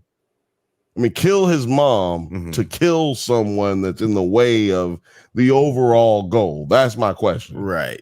In these circumstances where she is, I guess, like, you know, she's asking for him to kill her. Like, I can see there being like an emotional moment where she's like, hey, like in Infinity War where Gamora asks Peter Quill to kill her. It's like, you know, kill me. You know, this is what you want to do. Because I feel like it would need some sort of emotion, like it would need some convincing. He's not just going to do it impulsively for his own selfish need, because this is the only person he hasn't been he's always been selfish in the sense of like he wants to spend more time with his mom and he'll do anything to get that, but not in the sense that he'll sacrifice. My question, I guess I should simplify it. Do you think he would sacrifice himself for his mother? No. Okay, that's because I'm simplifying the question. Yeah, that is more. But also touching on what you were asking earlier. Also, if someone kills his mom, yeah, he's going to be enraged, but not because he loves her so much and they took away his mom. And it's not going to be out of the love he has for her. He'll be so enraged because they took what was his. You know. It's in his mind, that's an insult. That's an insult to Oz. You're saying you disrespect Oz and you think it's okay to take his mom from him. It's more that than I love you, mommy. You know? Right. Like the mindset of like, I told her I could protect her, but then you proved me wrong. You're showing I'm weak. Yeah. Right. Yeah, you're showing that I'm weak. And we know how his mom will feel about him looking weak. Well, she'll be dead, so it'll be cool. Put that on a t-shirt.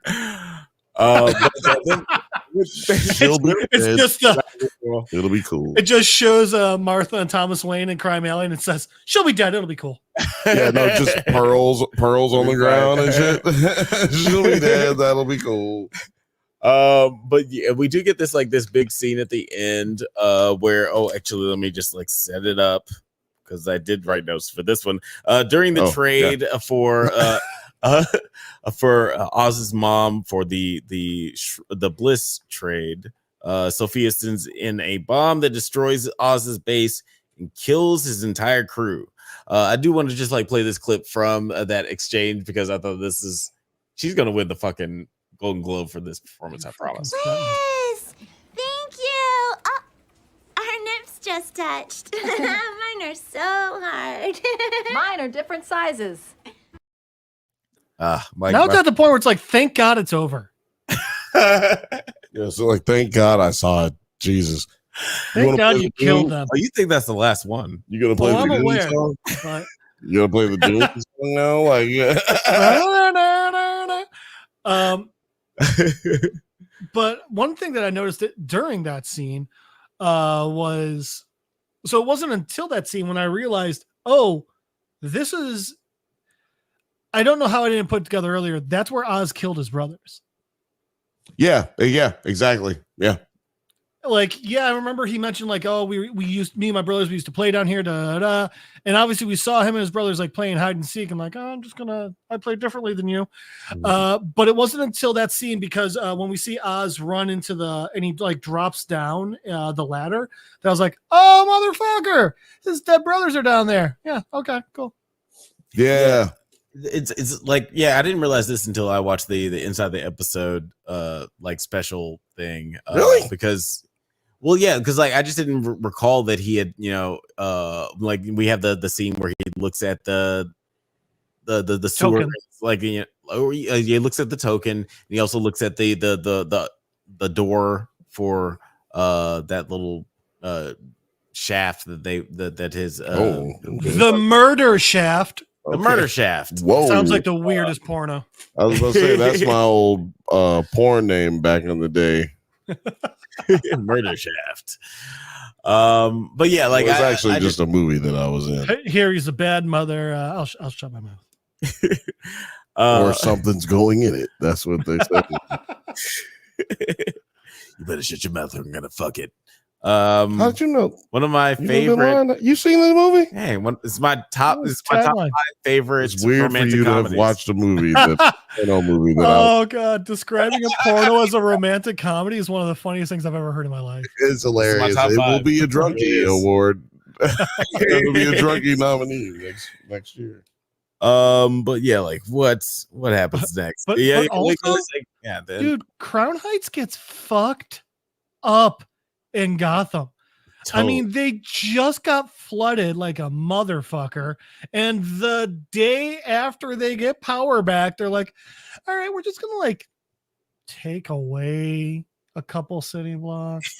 Yeah, see, I'm glad that you mentioned that, because Terry, I think it was Terry, it might have been you, but I think Terry mentioned he had never really thought about that previously to this show, like when they start showing maybe you said it too, Jeff, but when they started showing initially in the beginning of the season, they start where we say Vic's point of view of everything being destroyed, right? And I've always felt that way, like the superhero. Yeah, that was Terry. Yeah, it was Terry. Like that moment where shit blows up when Godzilla knocks over a whole building. I'm like, there was somebody working. Yeah, somebody was there. Somebody was cleaning. Terry mentioned. I think Terry mentioned Captain America: Civil War, and I think one of us also mentioned. I mean, that's why we got Batman v Superman. They were finally like, "Hey, you remember when Superman threw a person through a building?" That was 2 p.m. on a Friday. Yeah. People were in there. And then we got it with the Spider-Verse, right? Because the Spot was the dude who got hit in the head during the chase with the bagel, yeah. So it's all about collateral damage. So, just saying, so yeah, we getting that. Also voiced by Catherine Hahn. That's right. Yeah. It was Agatha All Along. But yeah. Sorry, skipped forward. Just was pointing out those kinds of. But yeah, so we got, and we're seeing how things really are going down with how fucked up Crown Point is. Like, it's just being devastated more and more and more. And when Oz comes out of the rubble, very, very, very huge symbolism for 9/11. Everybody got the ash all on them. Everybody's coming out of the chaos. And then we see Oz get slobber knocked. Yeah. With a foreign object, as JR would say. Is that back to the porn? I'm sorry, romantic comedy.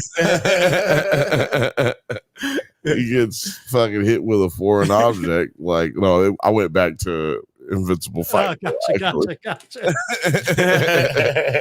And yeah, man, like he gets knocked out. But who was that? Was that like a detective? Yeah. Sorry, yeah, no, go ahead. I was just gonna say that was the cop in the earlier in the season talking with, I think it was Sophia, who's very clearly on the former Falcone, current Gigante payroll on the take, yeah. Yeah, he's on the take. He's on the VIG. Yeah, like he is definitely established as a corrupt cop on this show. He's also apparently a corrupt cop in the comics, though I can't remember the name of the character, but he's also in the Batman. He's the guy who gets his nose broken by Batman. Batman. I love that cartoon was great. The Batman. The one we covered? The Batman. Detective Marcus Wise. Detective Marcus Wise. Okay. Yeah, he's apparently like he's what you call it? A corrupt Crooked. in the comics. But I wasn't talking about the cartoon, I was talking about the movie. Oh, I'm aware. Yeah, no, but he was just talking about how good the cartoon was. Yeah, sure looks fucking crooked. That's a crooked face if I've ever seen. Yeah. Super happy to be pulling a gun on you. That's suspicious. That's weird. There was a crooked man who walked a crooked mile. And he looked just like that. He had a crooked gun and he had a crooked smile. Alignment. Bad. He just stepped all over my joke. Stepped up all of his shit. It's all good. You know, I deserve this drop right here. Go outside, nerd. Get out. Go. You do. My bad. I wasn't gonna give it to you. I had one better for you, but it's okay. That's good enough. That's good enough. Yeah. So, but yeah, like this episode ends pretty crazily. Like Penguin is pretty much kidnapped by Sophia. Do you guys have any predictions on how this season's gonna end? Because the next episode is the last episode. Well, hold on. Right? Can I frame it different? Can I frame it different? Yeah. Paint a word picture. What do you think we're gonna see, and what do you hope we're gonna see? And are those things the same going forward? We only got one episode left. So what do you think we're gonna see? And what are you hoping we're going to see? I'll let Jeff go because Alex has to reformat his whole brain to figure out what I just said. What I hope we're going to see. I hope we see Vic come back at the last minute to save the fucking day, because I don't think we saw him after Oz sent him out. We did. We did see him at the very end. No, we didn't. Didn't we not? Oz thought that was Vic, but it wasn't. Yeah. He's like, oh, that's another black guy. Oh wait, no. You know what? Yeah. I watched the preview. That's right. That's so right. I hope Vic swoops in at the last minute to save the day. I hope that Sophia gets away because when we get married, I want her to keep having that steady income. I think that'll be helpful for me. What I think, I will for her.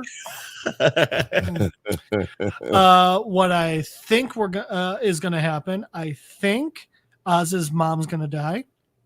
I know Oz is going to get away from Sophia. Mm-hmm. And I think Juice is going to come in to play a vital part at the end.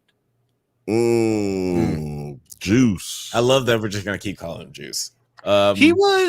Everyone was so upset when Opie died. Spoiler. I was so upset when Juice died. I felt so bad for him. Yes, I did not like that they went that way with Juice. I was like, there's so much more you could do with this character, but whatever. But I do want to say you don't have to feel bad. No one has to feel bad for just calling him Juice, because I don't feel bad about that. No, I was just saying none of the characters on that show, none of the actors on that show call each other by their real names. Oh, nice. When you hear them talk in interviews or anything, they refer to each other by the names that they had on the show. But Charlie Hunnam is just like, man, I love Opie. Jack. My rapper. Yeah. Yeah. No, they Oh, do. that's great. Juice. So Juice was doing. Charlie Hunnam freaks out when Opie walks in the room. You're fucking dead. I just saw Juice Starts doing an crying. interview. I'm not going to promote nobody's podcast or nothing, but I saw him doing an interview and he was just saying that. And also, he was just the whole time he kept referring to everybody by their names of the show, Yeah. and they were like, "Yeah, you talking about?" He's like, "Yeah, no, we don't do that. We don't do that. I never have ever called anybody by their names on the show. I mean, other than what's the names on the show. So it's crazy. That's but pretty yeah, cool. to your point, Juice's character left wide open what they can do with him going forward. I think he's going to become one of many Rhodes Gallery Do you think villains. he's going to become? Some people are thinking he's going to become Hugo Strange. I think he's got to be Hugo Strange. Ass. I think we're gonna find out his name is really Hugo and he's strange. And you know what? My only problem with that He is odd. My problem with that He is so weird. Like, because this show has done like so good with avoiding the thing that I hate so much about CW DC shows. Explain that. What do you hate about those? What I hate about the CW DC shows is that they will have these like sort of teasers to comic book lore. Oh, we'll call it like Starling City until the third city where we call it Starling. Oh God, yeah. Like it is in the comic books. We're gonna call him Arrow until like the third season where he decides he's gonna wear a mask and have a proper costume and call himself Green Arrow. Like all these things. Did that? That's what they did. That's what they did. And like, it's these Which, by the way, they also could have been like the Archer. That makes so much more sense than Arrow. Wait a minute. Arrow. Like Sterling Archer? Actually, they called him the Hood at first, I think. They did. In the first season. Which So, that does make sense. Are you talking about Sterling Archer? It's my fault. I did that. Yep. I see what you did there. If you want an impersonation, just conjure him up. Just say By it the way, 3 times. the talking about Green Arrow, Injustice did one of the funniest things ever with that. Let's go to the Arrow Cave, and Harley Quinn's like, the arrows are inanimate. Why don't you call it like the Quiver? And he's like, oh, that's so much better. Oh yeah. And it just kept it running. Black Canary was making fun of him for a while for that one. I love that. Well, that's the funniest thing I've ever heard to come out of the CW. But, Oh no. That No, was the Injustice comic book. Yeah. oh, well then, yeah. Shout out to Still Sucking. Yeah, we're still waiting for the funniest thing to come out of the CW. Show. But just to my point, like I don't like the let's tease out the thing that the comic book fans like and give them just like a little taste of something that's not comic book accurate. That's dumb. Just say the thing, like call him Hugo also from the beginning. It's also Agreed. 100% terrible. agreed. You fucking terrible producers and directors at the CW. Unless y'all go give me a job. Shout out to y'all. Yeah, give me some money. Actually, no. You know what? I am an objective journalist.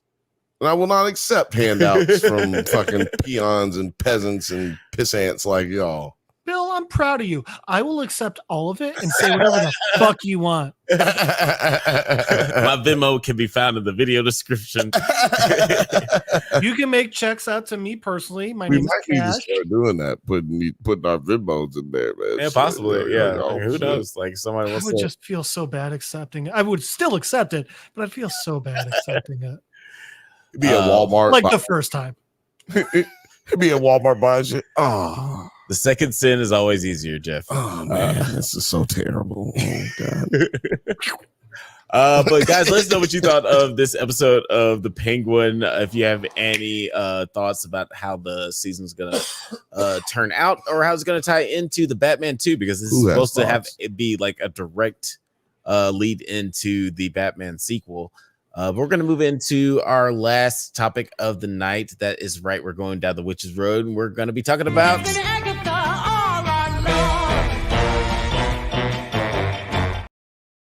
yes, sir. We're talking about the finale of Agatha All Along. Oh, sorry, you got the finger, Jake. I was just going to say one more thing about the Penguin. That was the second highest rated episode.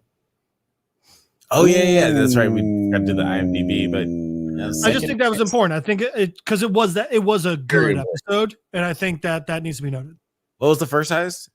I think it was the one before this. I love that song you just started. That's my thinking song. The highest was Centani, the one we're showing Sophia in. Oh yeah. Okay, I see that. That was a 9.5. This was 9.1. It's because women. Hot. It's because women. No, I would probably assume that women are making a comeback, man. Yeah, people like women now. Not a grotesquerie. No, that's a fact. But yeah, I would assume that on this show that like the flashback episode, the Billy flashback episode would probably be one of the higher rated episodes as well. But just because it shakes up the monotony of the show and just like gives us a better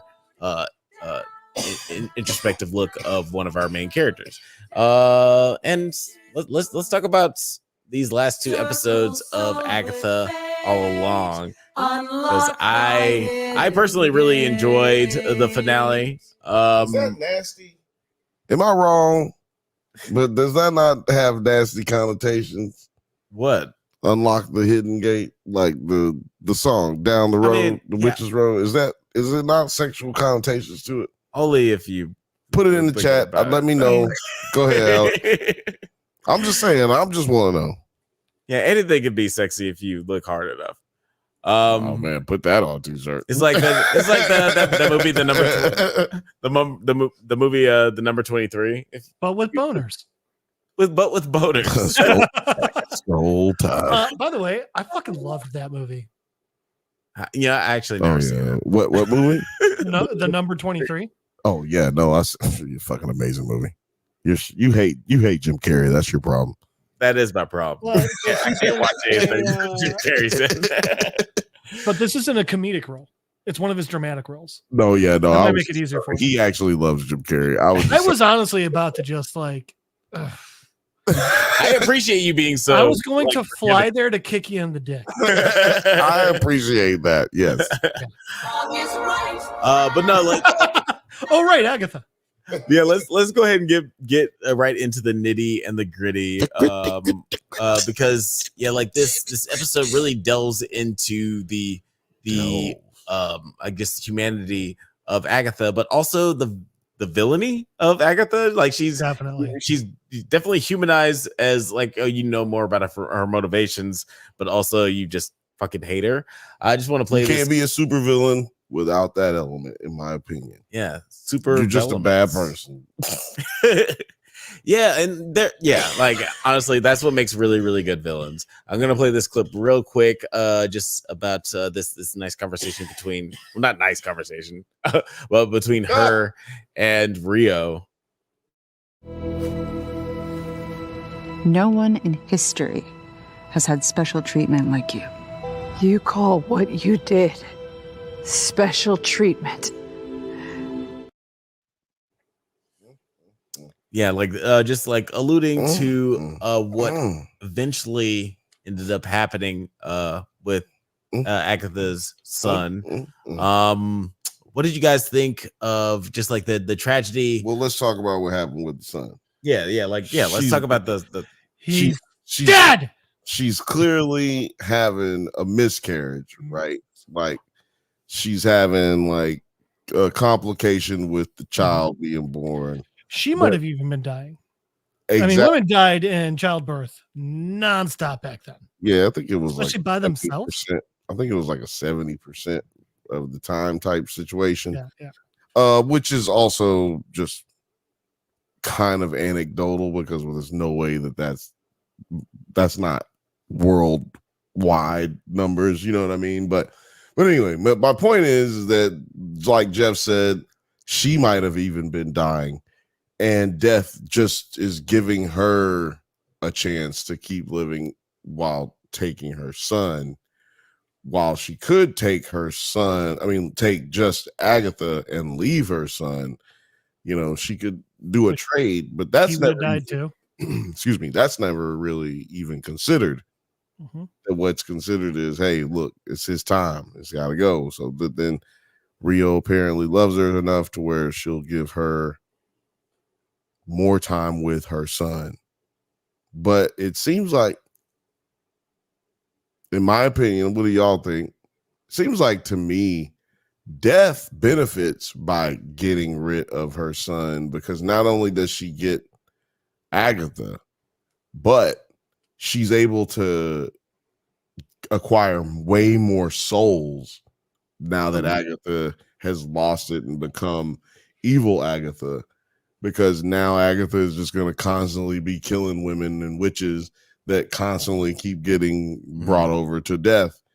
Do y'all think that that was like part of the thinking of Death, or it was just a benefit, cost benefit analysis type thing? I feel like, because I've seen some like people online that say that was like the agreement to keep him alive, but I feel like, like this was 50 years after she had already killed her first coven of witches, and I feel like she's just been like doing this for a while, and like I wasn't talking about the coven, like the new coven. I was just talking about the body she accrued. Well, yeah, over the because years, because right after her son dies, she starts killing witches. So no. She does that before her son dies. Literally, right after he's born, she walks into that circle of stones. I'm just talking about it went crazy. She went crazy with it. Yes, she went along. She went from town to town killing people, but she clearly had a time period where she didn't do it because her son was like, why do we do it? And she's like, we got to survive. But she was no longer doing it just to survive. She was doing it to kill witches, to keep. I'm just saying, do you think my only point is, do you think Rio had that in mind to a degree? Do you think that she had that in mind? Like, I'll take something from her to keep her here, and it'll benefit me as well. Right. I mean, yeah, I don't know. I don't know if that was like her motivation there. I think that she had like, I personally feel like, she had given Agatha as much time as she could allow. Like, maybe, but I feel like this is just like a random thing where it's just like, I could have taken him at birth, like he was supposed to die at birth, and this is just, this is much rope as I can give you in this weird rules that we have here, because I feel like she was killing witches before she had her baby, and maybe that's what attracted her as one does. As one does, and maybe that's what attracted her in Death, and she was killing people after he died. So I just feel like that, like her wanting her desire, her lust for power is always been a constant in her life, even whether she had a kid or not. I wasn't talking about power. I was talking about Rio's benefit of. So let's also look at this though. I'm not talking about Agatha. Well, so let's look at Rio in this aspect as well. So Rio's obviously Death. And by the way, one of the best, one of the most comic accurate visions of Death. I mean, like with the skeleton part of her face. The way we see her in the comics, she's like still like a, like a woman, like a full figured woman, but just a skull for a face with the hood around it. Complete skull, no flesh or anything. But I don't know if anyone else has seen the pictures making the rounds on Insta and stuff, but the pictures of Aubrey with her makeup next to Audrey with her makeup and the CGI, amazing. But yeah. So anyway, back to where I was going with this. So in the comics, one of the big things about Death is people fall in love with her and she loves them back. Thanos and Deadpool. So I think there's also an argument to be made that in this show, Rio seems to clearly love Agatha. So maybe it wasn't even like hey, give me more souls and I'll let you keep your son. Maybe it was literally just, I love Agatha and I'll try and give her more time with her son. And then on top of it, Agatha went and killed more witches. See, that's what I got. My thing wasn't about her time with her son. My thing is, I think that she is allowing Agatha more time, because we end up with Agatha dying at the end of this episode. And I noticed that Agatha is gray and older looking when she's a ghost, right? Yeah, menopause hits hard to witches. And I'm thinking that that's because it's trying to declare that she has aged, but she hasn't been allowed to die. I think Rio was not allowing her to die, but then she was like, nope. Definitely a possibility. I think that's why we get the first episode where she's like, nope, I gotta kill you. It's time for me to take you. Yeah. Yeah, I think it was the second. And she's like, no, you can't kill me. Like we got an agreement type thing. Like it seems like there's a conversation that's been had previously before this. Right. And yeah, so my point wasn't really to the point of like, could her son have had more time? But I think that she was sparing her because like me and Jeff were saying, she could have died in childbirth, maybe even was supposed to die in childbirth because the baby wouldn't come out. That was the issue. That was what we were seeing at the beginning of this episode. The baby wouldn't come out. Right. Yeah. Yeah. Yeah. And I mean, it's a good point. I'm just curious if y'all think that's what happened, but it ain't gonna be no season 2. So I think we just don't got enough evidence. Well, but we're gonna get a Wiccan series. Okay, roll Tide. And obviously Agatha is gonna be a big part of that. Yeah, I mean, if the check is right, are we actually gonna get a Wiccan series? I think I saw somewhere that we are. Okay. Because also they are planning on using Billy to start building the Young Avengers, which is going to be a mix between the Young Avengers and another young super team that I don't remember the name of. We're definitely getting. I'm also seeing all this on social media, so there's every chance it's all full of shit. Well, we're definitely getting like 20 different shows next year, just different Marvel. Three. I think I saw 3 movies, 3 shows, 3 animated. It's gonna be litty to titty. Hey, as long as we get our final Spider-Verse, I'll be happy. Exactly. Roll Tide. Get it together, Sony. Dude, Scroll Tide. Scroll Tide. So we do get through the end of the Witch's Road in episode 8. Mm-hmm.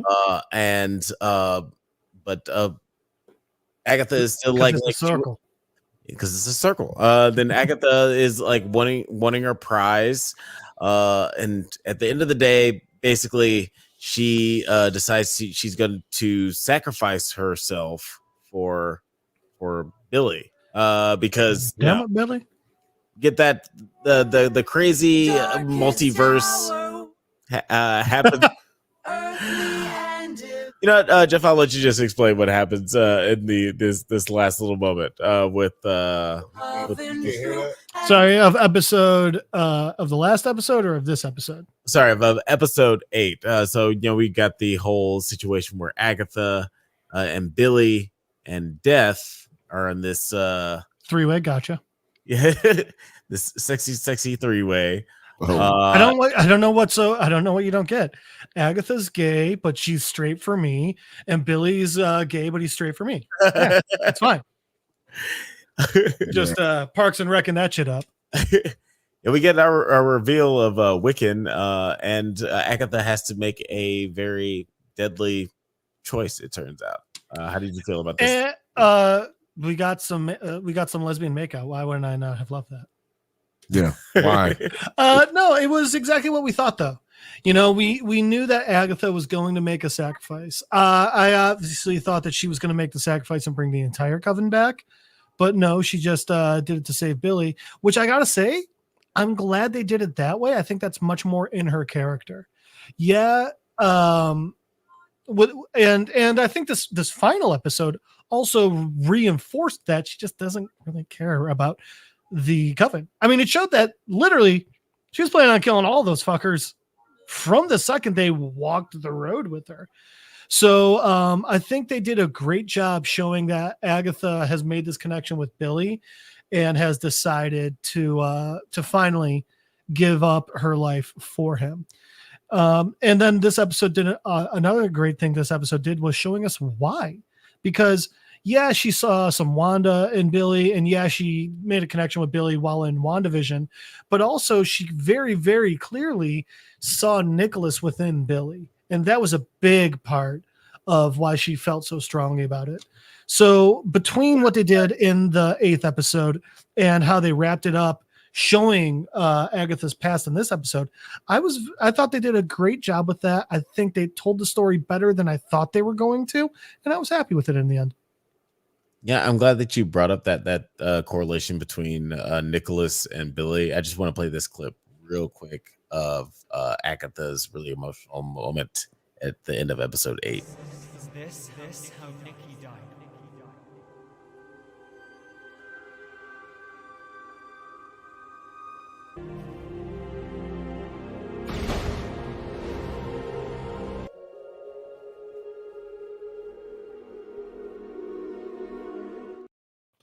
Yo, can we talk about Get those porn awards?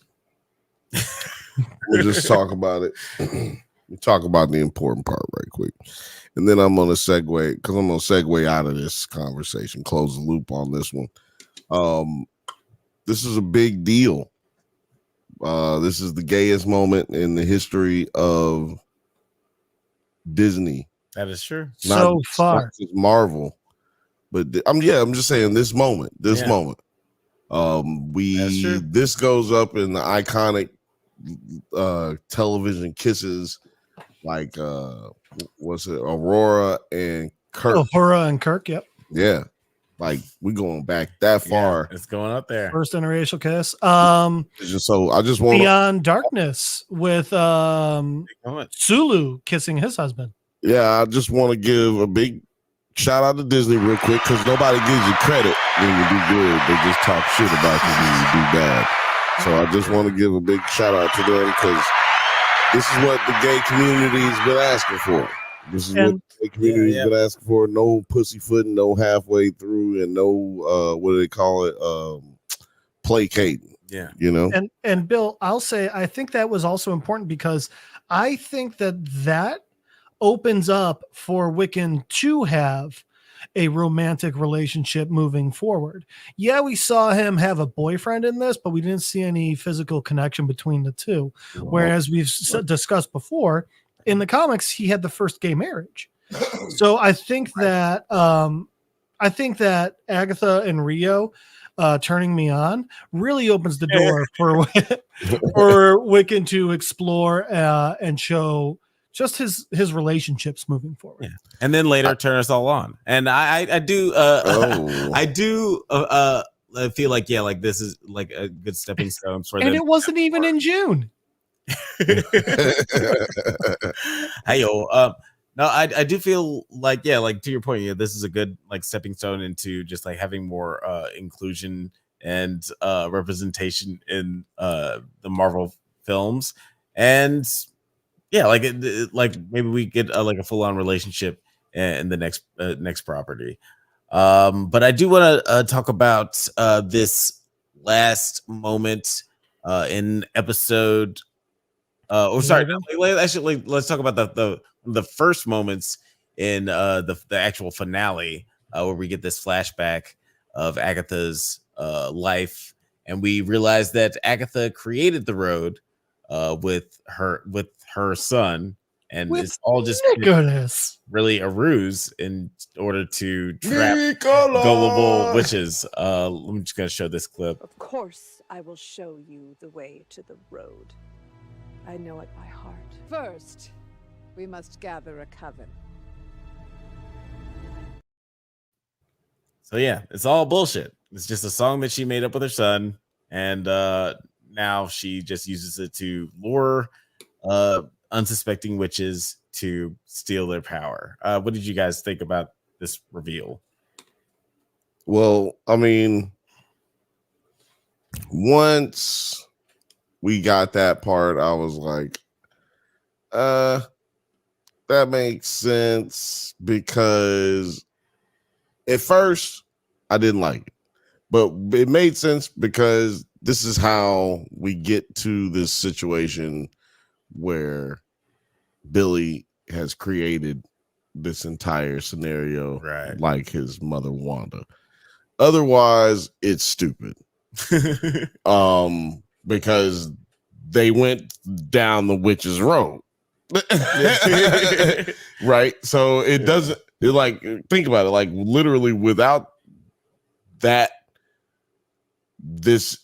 Billy's part doesn't make sense, and without Billy's part this doesn't make sense. So I was happy overall with it, of course, but at the beginning I was like, this don't make no damn sense. What in the fuck is going on? How exactly? Yeah, and I thought that was like the interesting twist there with him. There was a twist being the creator. What about you, Jack? What did you think of this? Very similar to Bill. I was pissed at first too, and a lot of it for me was like, I mean, it's the adventure, the journey. So you're just saying like none of them, there weren't any. Like that was a bit annoying. But the more I thought on it, the more, again, just like Bill, it made absolute sense. It made sense. One, story wise, it made sense for Agatha's character. It showed how clever and conniving she can be. And it makes sense how she's lived this long. She's taken all this power and how she's able to find it. She's not just going around and starting fights. She's literally bringing her food to her and just like being like, all right, hop on the platters. It's time for me to eat. It was clever. It was brilliant, really. And it did lead to something that I really loved. And that was that montage. The montage while singing the Witch's Road and showing her in all those different times was so fucking cool and very well done. Dude, I mean, I cannot say enough good things about Catherine Hahn on most days. And then this show, every time I'm like, God damn it, are you fucking doing this? She somehow made it work. Yeah, absolutely. Like, honestly, and I do want to play a clip from that montage real quick because I did love that. Yes, thank you. Oh, our nips just touched. Mine are so hard. Mine are different sizes. I'm sorry, that was the thing. I'm gonna find a real witch and have them curse you to always have hard nips. No, look, I'm going to make sure we talk about the one thing that we have not talked about all night, and no one is talking about on television or on YouTube, and really didn't get much play in this show, in my opinion. The black lady. Oh, it's just who we still got. It's a sheer she had an amazing she did an amazing job in this show. I felt like she was marginalized. I don't want to say marginalized, but like not used well. Oh shit, heavy spoilers. Shout out to heavy spoilers. Sorry, I got the comment right here. Okay. But yeah, she wasn't used well or enough, I should say. And or maybe she was used too soon, front loaded. Okay. You know what I mean? But she's one of the last 3 witches in this episode. Like you'd think that you would get more of her. She's technically the only one in the coven that survived because Billy's was never part of the coven. Exactly. And they just kind of throw her away in a sense. And I feel like that was the failure of this show. Like they didn't really give that character much, and they clearly plan on using this character later down the road, right. Or at least we would assume so because of the way that she exited. Better. I want to see her everywhere. I have not seen her in anything and not thought she was amazing. I've never seen her anything before this, and she did an amazing job, man. It was there great. was a Topher Grace show that went 3 seasons called Home Economics. She's awesome. Topher Grace. Shout out to Topher Grace, friend of the show. She was in that. Yeah, mm-hmm. He's a friend. She's a big part of it, actually. Topher Grace, yeah, he's a friend of the show. Yeah, I mean, I was a fan of her character in this show, and I feel like she got a lot of really great moments, especially in this big ensemble. You know, you have to pick your moments as far as writing good moments for all these different characters, but you know, he had a big part in the Death's Hand in Mine episode, which was the highest rated of the season. Yeah. Like she like very Was very that capable. the one where she made the potion? That's the one where Lilia dies, and she was the one who was like breaking her heart, like when she's screaming, "No, Lilia!" Like she acted her ass off in that scene. Lilia was the Asian girl. No, Lilia was the old bitch. Old lady, yeah, garden lady. Which I Oh, personally you mean Miss Hart. Which Y'all mean Miss Hart. I personally No. Yeah. The tarot card witch. Oh, Lilia. yeah, Okay, Lilia, yeah, she was sad when Lilia died. You're right. She did a good job. I just feel Yeah, like she we was, didn't get enough of her. That's all. You know, I feel that. I feel what you're saying, though. I feel what you're saying. And you know, at the end of the season, Billy is feeling very emotional because he realizes that this is all a ruse, and he No, it wasn't. If it was a ruse, he was the ruser. Right, exactly. And that's why he feels so like guilty. God, once you get caught in the toilet, a ruse. And that's why he feels so guilty, because he feels like, you know, he's responsible for all these people who died. I'm just gonna want to play this clip real quick. But hey, he was. People die in the Matrix, Alex. People die. When you die in the Matrix, you die in real life.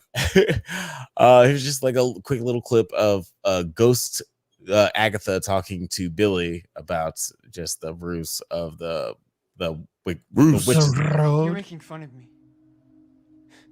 This is just one of your tricks. The ballad was the trick. It was just a con to lure other gullible witches. The song doesn't mean anything. It never did. Yeah, dummy. I'll say this: she in that part of it, at least she never lied to him. She flat out was like, "Yeah, no, they're dead." But yeah, that was a con. Like she she was just like, "All right, yeah." She also never lied to him through his illusion. She played along, knowing the entire time she was in his illusion. I thought that was amazing. And if y'all noticed that, right? Y'all noticed the little montage they went through. Because montage. Both like her reactions. Shout out to also having a montage. That was awesome. Even Rocky had a montage. Sorry. Both her reactions to like all of like the things that are going on with like Billy and the illusion is like kind of reminiscent to everything that was Lillian was going on happening with her. Oh yeah. When they went back and showed us all that. Yeah. When she was time jumping, I guess. Right. Yeah. But they did a really good job, like you said, mementoing this show. You said that last week. Yeah. And they did a good job. No, actually, you know what? I think somebody else said it in the chat. And we agreed. I'll tell you what, a lot of this show, even parts I didn't like in the moment, I ended up enjoying after everything's been revealed. Like one of the things I read was one of the posters on Billy's wall is a Buffy poster, but specifically from an episode where it was the musical episode of Buffy. Well, that's why they had to sing a song in one of those in one of their trials, you know, like right. So like little things, like they did do a very good. Billy's cape is patterned after Vision. Like they did little things in here that I think they just and Marvel's very good at throwing little Easter eggs here and there. But yeah, I'll tell you what, I was impressed with this show. I didn't want to like it. I didn't think I was going to like it. I came away from it pretty happy. If you would, can you indulge me? Can you tell me not only your MVP for this show, but going back to WandaVision? Grotesquerie. Okay. I want you to give me your MVPs for our shows that are going on out of here. The shows. All right. So interesting. You know what? That's not right. Okay. So this will be a bit different for me because I don't usually MVP the main characters. But for all three shows outside of the cartoon tonight, it's going to be the main female characters. For Penguin, I'm going Sofia Gigante, Kristen Milioti. Fucking amazing.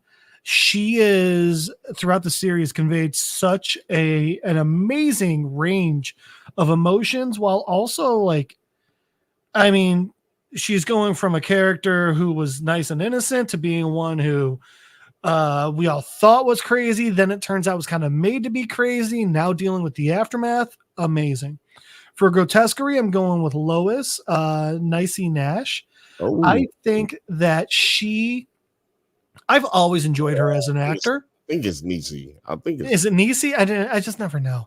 I've always enjoyed her as an actor, but I feel like she's usually in a much more comedic role.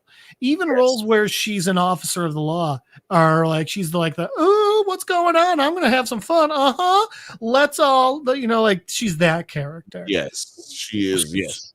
So it was really amazing watching her get to stretch her dramatic chops and do it in a way that, the show was all over the place anyway, and she nailed her parts. The alcoholic, the desperate person trying to realize, am I crazy or did I kill this guy? Like all of it. I was blown away with how good she was. And in Agatha, that one's probably going to be the hardest because there's so many great actors in it, but it's going to be for me, Catherine Hahn, obviously Agatha. Again, just she plays a lot of different roles while playing herself. And the difference between Krista Milioti and Niecy Nash, their characters is like their characters were thrust into these different roles, whereas Agatha's choosing to play different roles to get what she wants to get through things. In the first trial, she's already trying to trick everyone, but eventually she has to play along. In the musical trial, she's working Rio while she's also trying to like figure out how to get through it all. And then in this last episode, showing us Agatha's full lifespan and the issues and the things that she's gone through. Catherine Hahn fucking knocked it out of the park, man. So yeah, the main characters, and I would say Grotesquerie and Agatha. And I don't know if I'd call Kirstyn the main character. I wouldn't call her the main character in Penguin. That's obviously Penguin. Yeah. Alex, who would be your MVP of not only Agatha All Along, but all of the shows that we've talked about so far? So far, yeah, I would say Andy is my MVP of Andy Dufresne. Of Invincible. Oh, my girl. Yeah, for Grotesquerie, I would say Niecy Nash, maybe. Fuck, I don't know. I don't like. I would say Niecy Nash. I would say Niecy Nash. Yeah, because she's acting her ass off on that show. Mm-hmm. Penguin, I would say. Yeah, it had to be Sophia Gigante. She's incredible. And I hope she wins all the awards next year. And is that everything? What was the fourth one? Agatha All Along. Agatha All Along, yeah. I would probably go with Aubrey Plaza as Rio. It's fair. She's really, really good. I love Catherine Hahn, and that's the easy choice. Agatha is just like she's incredible. The reason this show even exists is because Catherine Hahn has all the charisma in the world, and America wants more of her. But I do think that Aubrey Plaza did a really good job. Like she's usually just like the stoic, Wednesday Addams type of character. But I feel like she did a really good job. He said Wednesday. I just love it. I love it. Yeah, I feel like she did a really good job of being more just like broad and open and campy with it. Mm-hmm. Yeah, no, I like it. But so that was all of them. You got all of them. Yeah, you covered all of them. You covered all of them. What about you, Bill? Man, I'm going with my MVPs. Well, I wasn't gonna go with MVPs for the Penguin, but you know what? I'm gonna start with that one, and I'm gonna go with the moms, at least for this episode. I got you. Yeah, I'm gonna stay within this episode. I'm going with the mom for this one. She's crazy, badass psychopath as well. Fucking great. Especially young mom and old mom, right? Mm-hmm. Yes, please on both. I agree. For Fight Girl, man, that one I wasn't planning on one either, but I would go with Tony Baker's character. Tony Baker? Yeah. So you didn't look, next episode of this show, we're going to be talking about the actors. We're going to talk about the voice actors because it is incredible voice acting cast. And yes, Tony Baker plays the big blue guy who is in the Perm Gang. Immaculate. Yeah, He plays Immaculate in the Perm Gang. Okay. Perm Gang. I'm down. Captain Ginyu, I got you. Exactly. And he's the only one who keeps saying Perm Gang. I don't think that they say that they're in the Perm Gang except for the fact that he says it, and it might be that he named them Perm Gang. I'm just telling you right now. Because that's how crazy Tony Baker is. Shout out to Tony Baker, friend of the show. Friend of the family. Friend of the show. But yeah, I'm gonna have to go with Immaculate. Immaculate. And good choice. Then what was my last one? Did you say your penguin? I said Penguin. I said Fight Girl. Then I gotta go to Agatha, which is All Along. That's right. Don't be disrespectful. Hell yeah. Agatha All Along. I am going to go with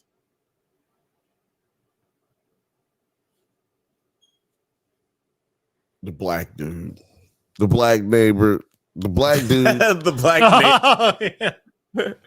Look, it was between a couple of people, but I really like honorable mention Catherine Hunt. Fucking amazing. God damn. Great. Killed it. Fucking killed it. Super all the witches. Aubrey Plaza and Catherine were fucking getting into it though. Like they were making this extra. They were doing all the cackling witch screams and laughs. Literally with Aubrey, yeah. Like and when Agatha gets her powers back, she goes into it heavy. It's like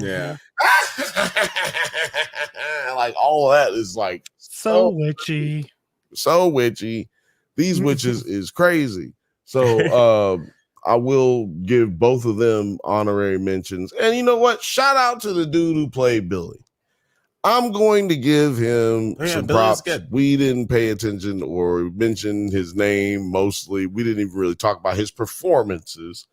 We talked a lot about the character, obviously, but his performances, we didn't really go into it a lot, but he did a really good job as well. So those are my honorable mentions. And the black lady, she almost Joe Locke, by the way.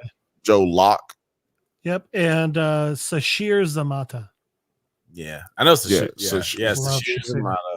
want to give them honorable mentions, but the black dude killed it. He had a real good just one-liner in that episode too. And IMDb says that no one knows his name. So yeah, no, he had good lines all through this series. Sometimes you want to go where nobody knows your name. He's gonna see me in the streets and punch me in my throat. No, he's gonna be like, "Thank you for actually talking about me on your show." Just my point is, he was clearly appreciated on set because he was on. David A. Payton. He played Herb.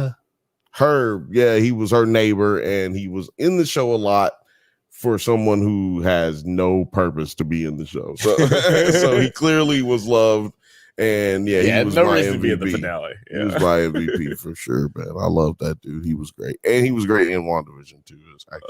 But guys, let us know what you thought of Agatha All Along. Are you interested to see what Billy and Agatha do in future MCU properties? Let us know in the comments. Jack, where can the people find you on the interwebs? Oh, thank you. You can always try and Skype me at Don Cheadles at Don Cheadles Driveway at littleDicky2.com. It's because of the hackers.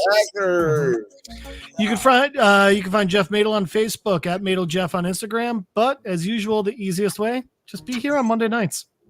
You can be here, be present, participate in your own education. Yeah, please always tune in to Jeff's Comic Book Corner. And Bill, where can the people find you on the interwebs? Oh, Alex, you can find me every Thursday at 8 p.m. or 8:15 p.m. Pacific time. Right here on the Drunk Bantha channel and Nerds at Night, and also Nerds at Night on Twitter. Man, please go on Instagram and make my job not pointless. Go on there and check us out as well. But yeah, we're gonna be talking about the election on Tuesday. We're just gonna be watching it and hanging out and getting drunk and smoking weed and eating chicken wings. Yes, it's gonna be. Check out the Drunk Banthas. The Bantha Butch on Thursdays, 8 p.m. Pacific time, 8:15 Color People time. Thank you for listening to the Drunk Banthas podcast. We do this every Monday at 8 p.m. Pacific time. But don't forget to like and subscribe so you can get updates on new videos. Check us out on Twitter, IG, TikTok, likewise, Letterboxd, all the internet things at the Drunk Banthas. Until next time, stay safe, my little Wiccans, and may the force be with you. And also with you.